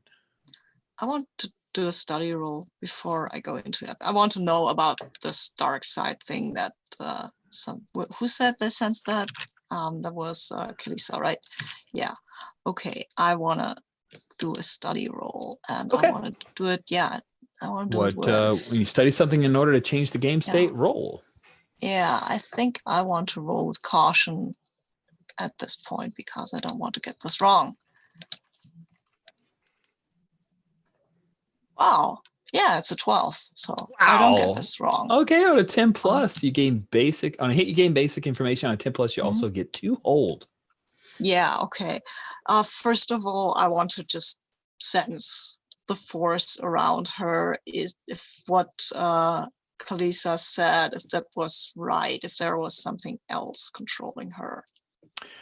Cool. So the sense that you get is that there is Leadra's spirit, which is broken and hidden within her.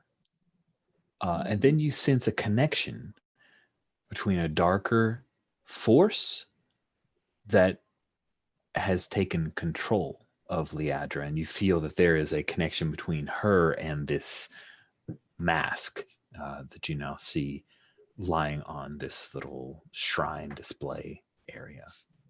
Okay, and I think I need to know now if she or the possessed she at least is on my scale or not. She is on your scale. Cool. So then I will say, well, we haven't spoken in a while, Leadra. That's true. It's true.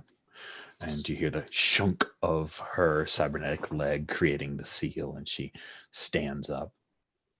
And I will move over towards the mask, a weird mask. I will say, this is new. Haven't seen this before. Oh, it is not new. That is an ancient mask.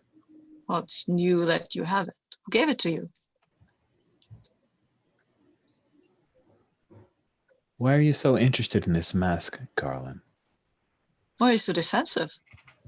You come here because you lost your Padawan. I lost my Padawan. I do not know this, but or maybe Ganymede. yeah. Yeah. Gurby has told me that. Okay, so I say yes. Well, apparently he has different ideas about life, and I encourage different ideas. You know that. Maybe not what he's been doing, but takes all sorts. And I still move towards the mask. You hear the, yeah. What is Gurwi doing? No, I'm Leandra. You say that Ganymede Ren has been lost. Do you not believe him? Do you believe him beyond redemption?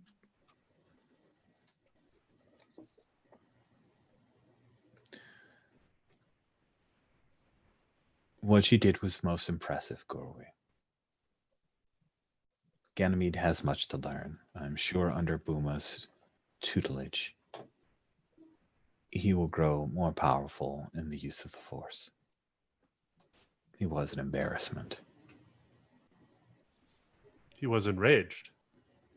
He was. Well, that's not what I taught him.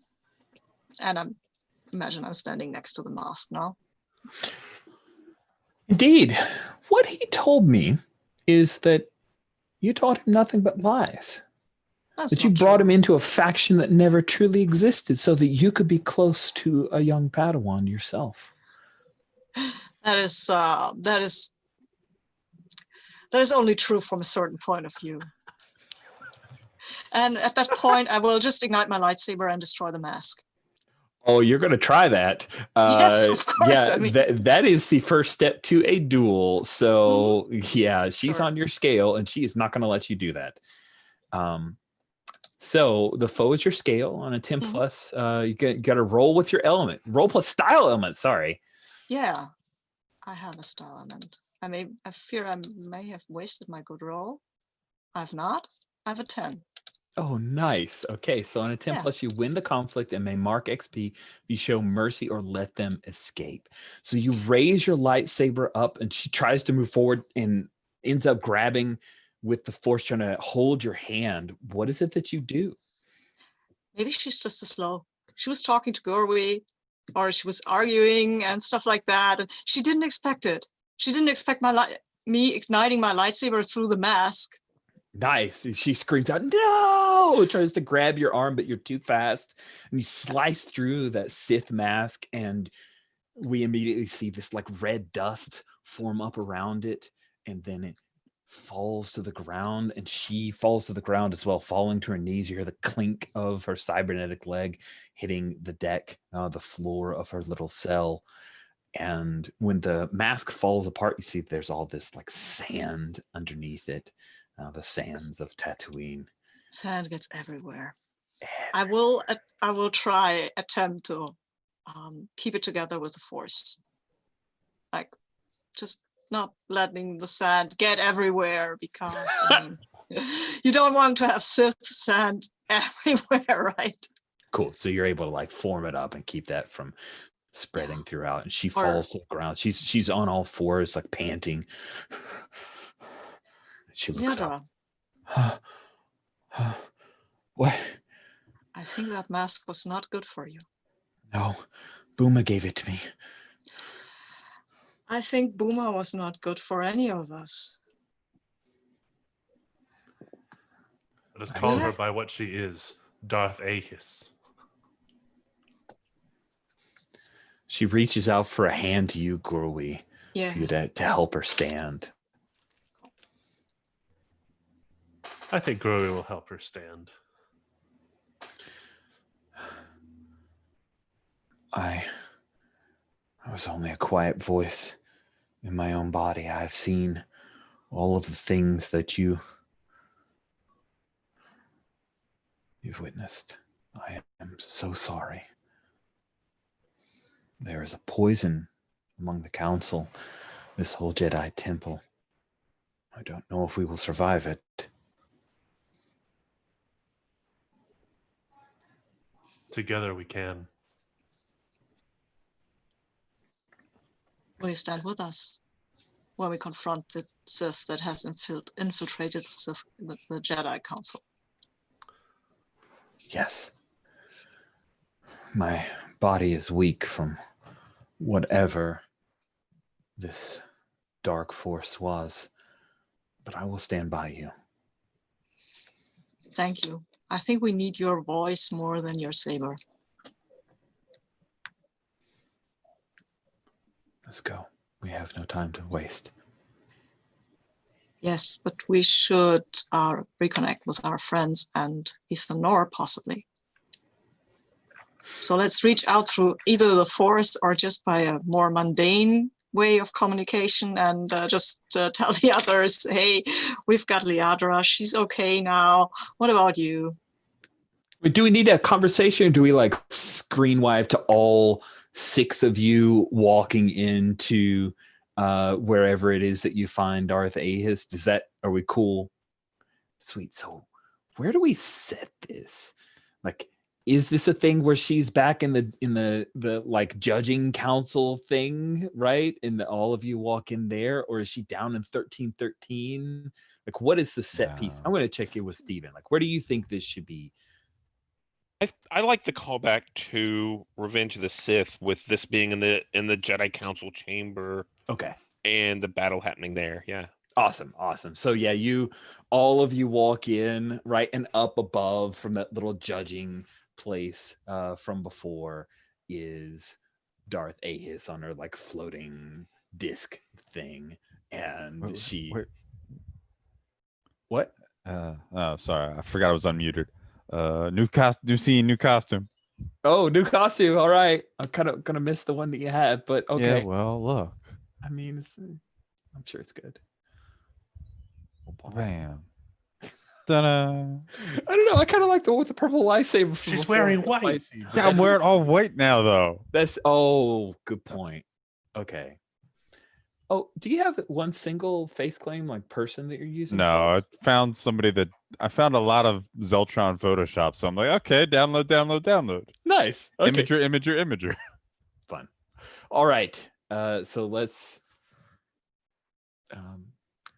spin back up. So all 4 of you together, and of course, like this is your scene. So while we do have 2 members of the Jedi Council, Liadra and Ethan, they walk in behind you guys. So you guys you're walking at a little bit of a V, so we can see all 4 of you in the shot, and then the 2 of them are walking behind, like you're an arrowhead. And Darth Ahis is there, and of course, Darth Sombra, who took Ethan Nor's arm and Liadra's leg. She stands just behind Booma. And then Ganymede Wren, I mean, he was defeated. He was carried away. But for some reason, he's back. The hateful Ganymede Wren wearing an all black, like, get up with his lightsaber. And Booma stands over all of you and says, "What is this?" Your time has come, Darth Ahis. You are no longer tolerated in these halls.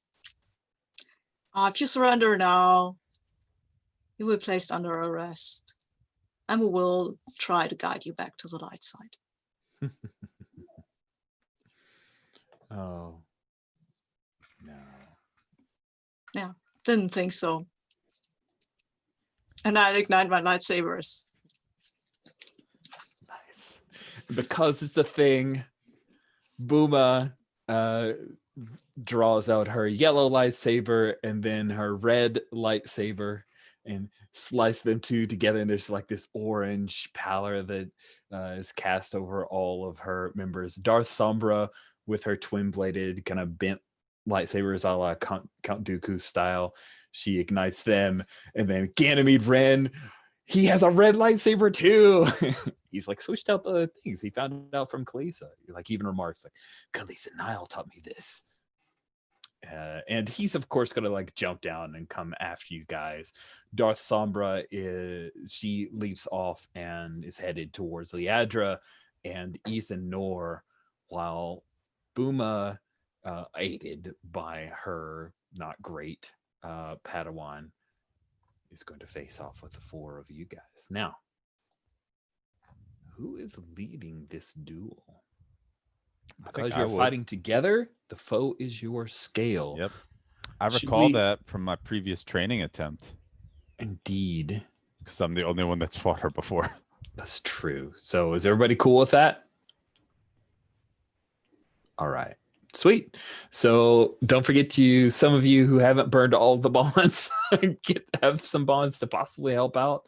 Although I think you actually have to comfort and support to be able to initiate what we did before. It's the way I'm reading it. So Yeah, if you want to assist. exactly. You So can spend your bonds willy-nilly, but you can spend your own bonds willy-nilly, but if you want to spend a bond to help someone else, you've got to roll comfort and support to do that, to immediately spend the bond. Okay. You are rolling with your style element, Kalisa. What does this fight look like? I imagine it's on the floor of the Jedi Council's meeting area, but I think it's one of those because this is a big climactic fight. So she's just trading off partners, blasting us away as leaping. It's going all over because it's one of those in the movie. It's super deep, like a giant circular tunnel, but that's the Galactic Senate type meeting room. So it's there's the many layers that she just keeps leaping up away from to keeping us trying to keep us in a one-on-one thing where she has the advantage. And Ganymede, I mean, he knows he's outmatched, so he's not only does he have his new red lightsaber, but he's got a blaster, and so he's trying to fight and occasionally shoot, and he's an underhanded little cheater. Cool. So you will be rolling with your style element. Yeah, I think she's trying to extinguish all sources of light because then she's got the advantage because she only sees through the Force. That's true. My style is Force. Lights kind of flicker every once in a while, and there's all So these moments of darkness lit only by the lightsabers. Well, before I Saves us a lot on roll, budget. I want to hear what the other three are doing. Yeah. During this, I'm doing the two sabers while using one with the Force for the third lightsaber. So actually, Abessa hasn't gotten her lightsaber back, right? Oh, so she's actually calling forth, Oh, wow. I don't know. I got a spare for you, so yeah, rocks and rubble, towards Darth Ahus to distract her and see what she can possibly do. Yeah. What about Gerwie? So Gorway is what would Gorway doing? Well, I can use my hold to summon an item. So perhaps Gorway, who took Abessa's lightsaber? Was it in Leandra's quarters? Could be. Yeah. So maybe there's a nice moment where Abessa is fighting with the rocks, and Ganymede Ren is shooting them out of the air and destroying them and slicing them in two. And Abessa is getting closer and closer, but then Abessa realizes she doesn't have a lightsaber, and that's when Guri grabs it from inside his coat and throws it to her. Nice. Yeah, nice. Cool. And then what about Garland? Yeah. Garland?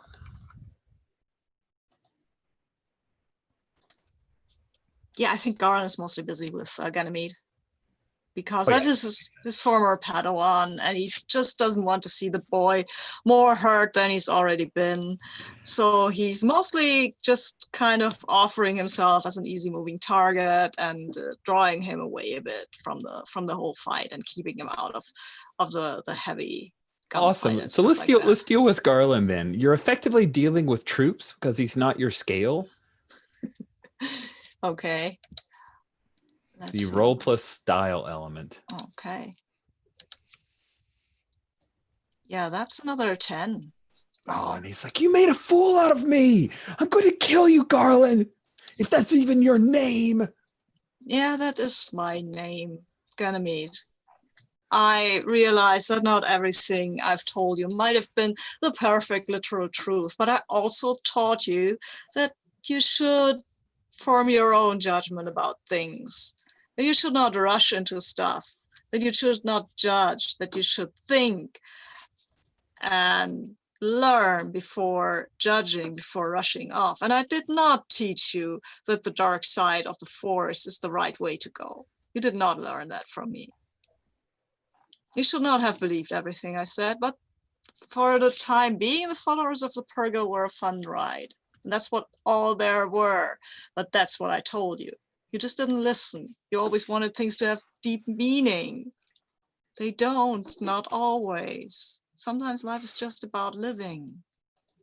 Ooh, man, you're just teaching these lessons, and I think like that's tears are coming to his eyes. But yeah, you defeat him easily. What does that look like? I mean, I know how he fights. Whatever Booma's told him, he has learned to fight from me. So I'm mostly just stepping out of his way and getting out of his way when he's waving his lightsaber. And at some point I say, look, boy, has been fun, but let's finish this, right? And I'll just slice through the hilt of his lightsaber. And it drops down, and I say, you have to come back to the light side, and I will teach you what I've learned if you will listen to me. I've failed you, I know that, but I will not fail you again. And he looks at you, and I imagine after you slice the lightsaber, and maybe you slice his blaster in half, and you've got the lightsaber there, he jumps forward and throws himself onto your lightsaber. Oh no. We see the blade like sprout from his back. No, we don't. I had a 10, Rich. I had a 10. This does not happen. All right. So he jumps forward and you unignite your lightsaber, I assume. Even then, yes, it's unable to assert anything whatsoever, and falls to the ground. No, I'm taking him and I'm hugging him. Because he's jumping at me, I do ignite the lightsaber and I'm taking him in my arms and saying, I know you're angry. I can feel your anger. I can feel your hatred. Please help me. Please allow me to heal you. Ooh, let's see your hearts and minds. Yeah. Turn the tables here. Yeah.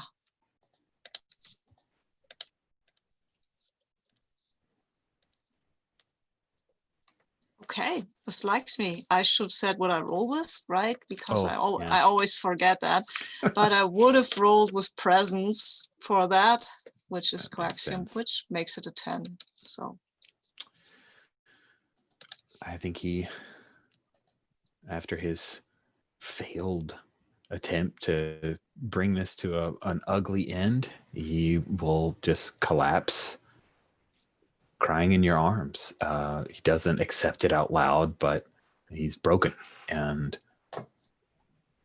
you've offered him some pathway out. Yeah. And I think we have at that point a close-up of the face of Garland and the heavy makeup, but you can see a single tear that has been CGI'd into the scene because otherwise it would smear the makeup. But yeah, you can feel that he's truly sorry about what happened to the boy. Oh yeah, and in the because it's a CGI tear, we can like see the reflections of all the different colors of lightsabers and stuff in the background. So I want to swing to Gorwi to ask a question for Kalisa Nile rolls the style element.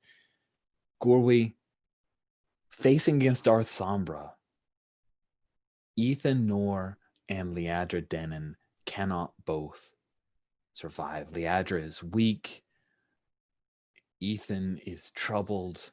One of them falls.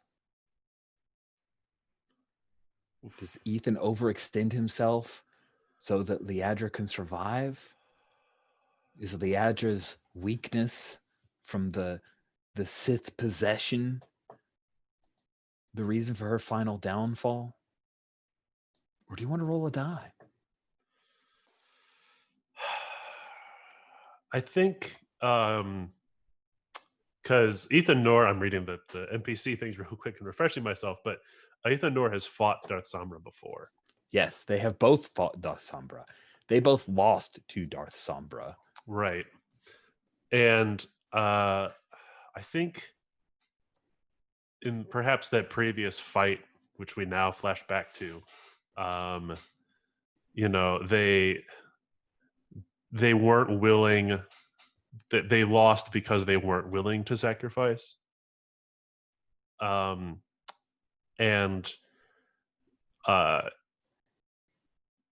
Leandra is trying her best to fight Darth Sombra, but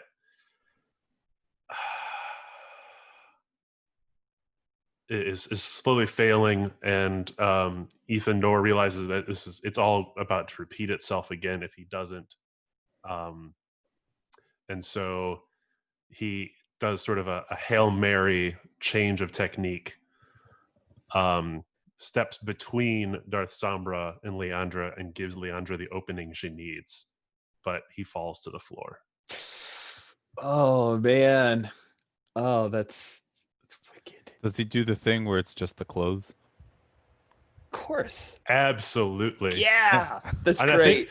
I think, and Darth Sombra is not anticipating that. But and so he does that thing where he falls, like the cloak, and then Leandra's right there and does the killing blow. Nice. Yeah, she just stabs it home right in with her white lightsaber. The Jedi Sentinels right into Darth Sombra's chest, and Sombra falls to the ground. And then we cut with the music swelling, with Kalisa, Bessa, and Gurley fighting against Buma, Darth Ahis. Kalisa, roll plus style element. All right, roll plus force. Oh, there's a 5 total, but let's see. I got 3 bonds. Dude, I can.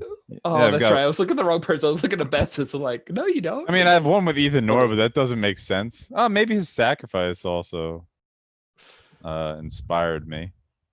So I mean, it's the climactic battle. I'll spend everything. Like, so narrative wise, like how I spend like the one on Abessa, like as I'm like, you know, like rushing at Ahis, like Ahis like distracts me by like starts force choking Abessa, and then it's like, so like I'm able to like you know, that's then like I've got to like defend her, defend one of my many loves, as like I'm like doing this for her. So like I'm gonna do something. I'm gonna blast some green lightning. It's not force lightning. It's force judgment.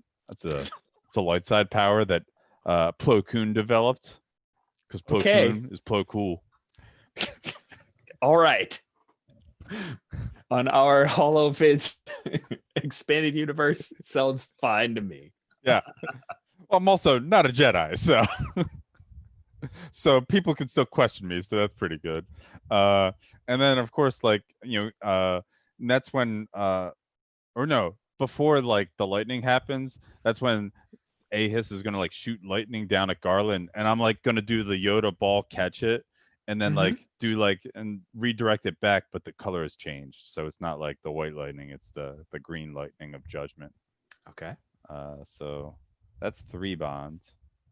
So that takes me up to an 8. And then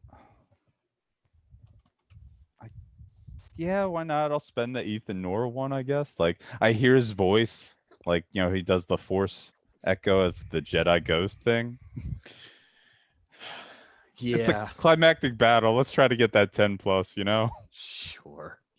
I don't think that gets you there though, right? That's, well, if somebody assists me, somebody's gonna have to help you. Yeah. So it's really up to a successful roll from Abessa or Gorwi here.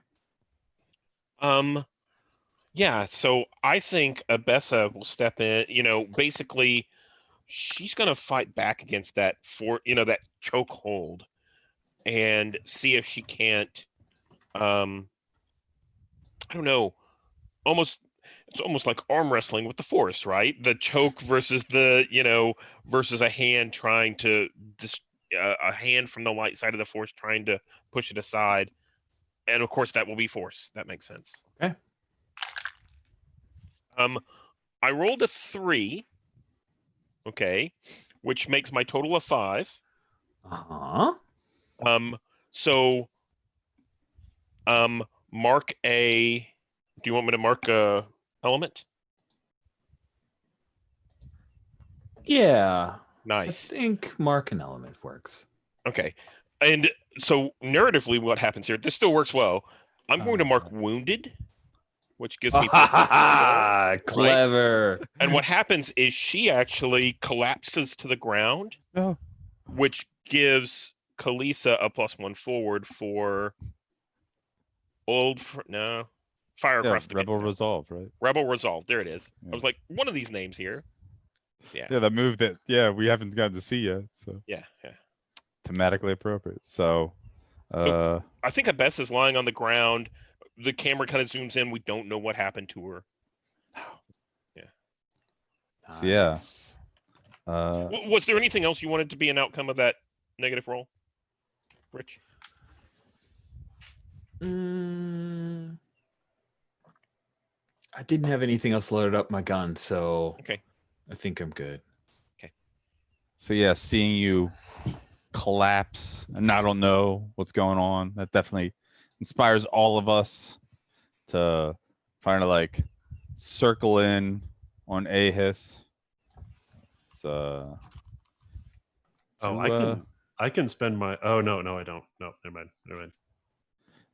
And I'm going to look to the others, see should I strike them down, like.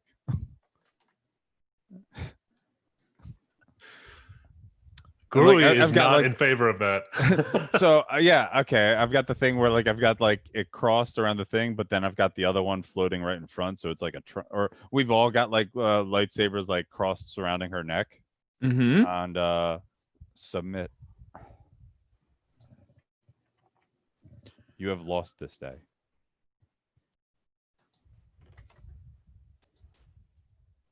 I have lost this day in this temple.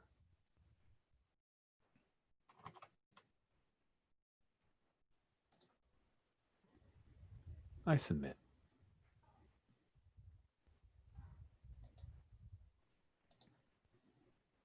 Give me whatever judgment you find appropriate. I'm sure that you'll switch sides soon again.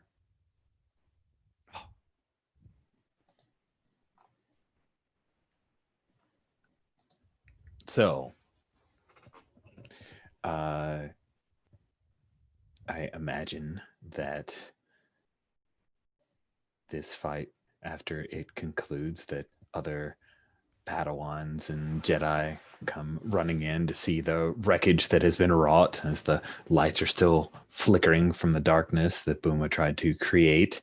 And they find the four of you along with Liadra, Denon, and the dead body of Darth Sombra, Ganymede Wren, who stands by Garland's side, behind maybe Garland a little bit, and the surrendered Darth Ahis. Is there anything that you guys want to do in this scene, or shall we kind of jump to epilogues? I just want to go to Abessa and see how she's doing. Right, and I think on camera we see, Garland kind of flips Abessa over to see, what's happening, and her eyes kind of flutter open. And I kiss her. Because the audience has asked for more kisses. So Yes. Cool.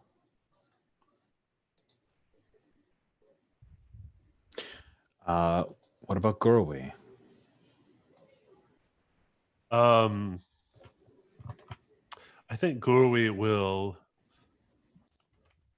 because Booma is the one who told Gurwi about this whole Alderaan thing, right? Mm-hmm. Like Mm-hmm. Booma is supposedly guided by the same principles, and Gurwi will sort of repeat what Garland had told him, that I believe that this is true, but the prophecy that leads to the destruction of Alderaan, it is not certain. Once you see that, you will see the light again.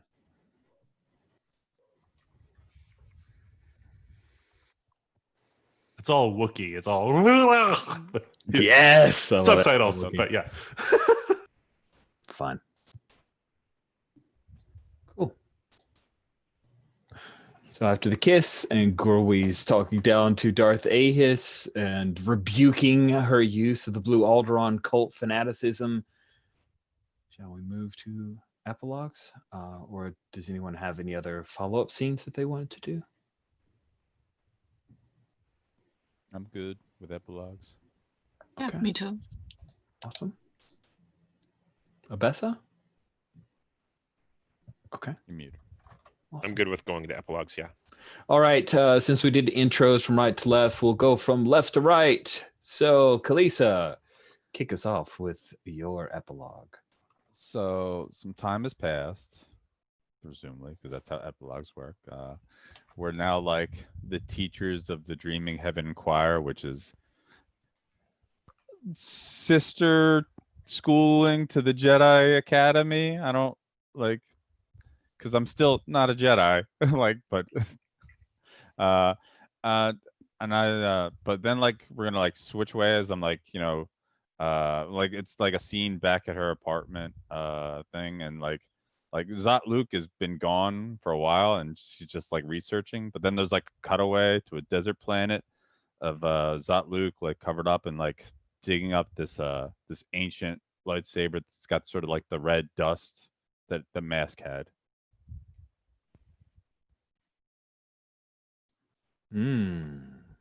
Okay. Cool. I think for Gurui, we see he has aged significantly. He is starting to have white hairs around his eyes, like a white muzzle. And he is striding the fields of Alderaan with his arms outstretched. And perhaps in the distance, we see very Rogue One like a not so moon rising. And Gurui is completely at peace with himself.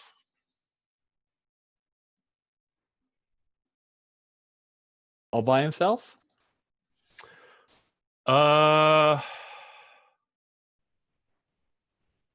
Maybe I don't know. How long do Zeltrons live? Wookiees live a really long time. So That's true. Perhaps Really good for 300. Perhaps even Gurui is walking with Garland and Abessa and Palisa as Force ghosts behind him. Oh, that's kind of cool. All right.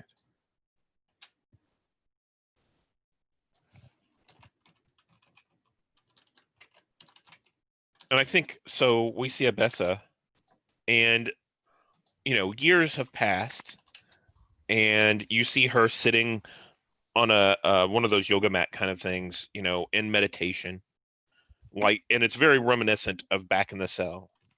And then the camera kind of turns around, kind of peers around her, going to behind her, so you can see her view. And there's a group of young Padawans in front of her, and they're all in meditation as well. And then you start to hear the choir that we've heard before from the Dreaming Heaven Choir emanating through the Force.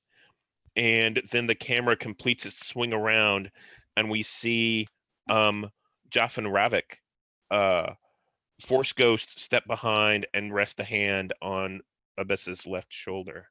And then we see second Force Ghost, Ethan Knorr, step out and rest his hand on Abessa's other shoulder. Neat. Yeah, for Garland, it's not quite that peaceful. We see him in some other planet. It's pretty dark. There is a cave, and there isn't really ancient. Maybe it's a ship, maybe it's a city or a village or a house. It's pretty unclear, but it's huge, and it's obviously a technical thing. And there are still some lights vaguely flickering, but when he comes closer, you can see that he is entering a trance and entering into the Force, and suddenly that ship, the whole thing comes alive again. You can see the lights going on, stuff flickering and things moving, and then the dust flies off, and you have a very epic melody in the background that promises a second season, of course. Of course. If the funding doesn't dry up, they'll make it happen. Cool. This is a successful show. I mean, it's very successful. Leia But might not be I think happy. Leia's like, I'm sorry, but we're going to reallocate the New Republic credits to other worthwhile endeavors. Good luck. I mean, come on. In the end, the Jedi Council was saved by the Jedi. So Not the Jedi. actually, yeah, okay, and they're not Jedi. But actually, it didn't look that bad for the Jedi in the end. The writers are pitching. We've got all of these. Don't you see all the story hooks? We can't. And From a certain point of view. Cool. All right. Thank you all so much. Let's do our XP just because it's fun. We'll do our post-session XP stuff. So this is the end of session. If you significantly interacted with your highlight entanglement, mark 2 XP. If you interacted with your other entanglement, you may mark 1 XP. We'll just start off with Sabine for Garland. Okay, I think the highlighted one came into play for sure. The romantic circle, I mean, we had that for a bit, but I had an inner conflict anyway, so I would have 8 of 8, even if that romantic one didn't really pan out, because it was mostly a source of strength and not of conflict. All right, but yeah, it was all right. There you go. So yeah, the Dreaming Heaven Choir, absolutely. Romantic circle, complications. I mean, you were right. It caused no complications whatsoever. You guys just like worked perfectly in sync and harmony. It's fantastic. And then Stephen for Abessa. So the highlighted one is I love Kalisa, but my teacher, Jaffin Rafik, killed someone dear to them. I don't really think that came up. Yeah, I'm sorry. Love. Oh no, don't be. I mean, that's Jaffin fine. didn't. That's the problem. Yeah. We just kept I think we kept the story a lot more tight and didn't introduce new things, which is good. Yeah. The other one is I promised my very close friend Garland that I would aid the troublemaker Guri, and only a little bit. I mean, I didn't really directly have scenes with Guri in this. Yeah, but you guys fought together. I'm okay with kind of aligning that. I think you got that one. All right, and then Greg for Gurui. I think we hit my highlighted one, which is my faction, the Dreaming Heaven Choir, is aligned against my old master Buma, who I think I can redeem. But the general Definitely one, which I must help Abessa on their destiny. To do so, I must guide her away from the Force Ghost Jaffin Ravik. I think that's a season 2 plot. And we'll see how that plays out. All right, and then Joe for Kalisa. I love Garland, but I know dark secret about Leandra Danan, whom they respect. That came up. And I've discovered my friend Zat Luke has hidden their true power from me, but told Abessa, another friend, and that also came up. So cool. All right. Takes me up to 7 of 8. Doesn't matter. It's the last session. Doesn't matter. It's 8 XP. Just not going to happen. All right. Cool. Let's take a quick couple minute bio break, and then anybody wants to stick around to do stars, and then wishes will shape it as people. I'm sorry. Go ahead. Sabine? Can I give up my stars now, because I would love to go? I have a game at 8. Real quick, go ahead, give your stars. Okay, stars to everyone, because I love the game, I love the concept, I love the way we did it. Stars for all the Kalisa pictures, they were lovely. Stars for Abessa for always being such a sincere and an earnest student. I loved having that vibe. She did not turn to the dark side, which was nice. And also stars to Gorby for being that Wookiee ex-dark side, always the wise thing. And I loved the epilogue where he was really old and everybody else had already died. Okay, yeah, that's my star. And stars for you, Rich, for running this game, and for the conceit, and for going along with all our shenanigans. So all right, thanks Sabine. Head on. I had a lot of fun, and now I'm going to find something I can eat. Bye. Cool. You guys mind if I'd like to do a quick bio if that's Yeah, okay. go for That'd it. be great. All right.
Still want to be live? Oh, you know what? Let's. Thanks everybody for watching. Whoever watched, and I will.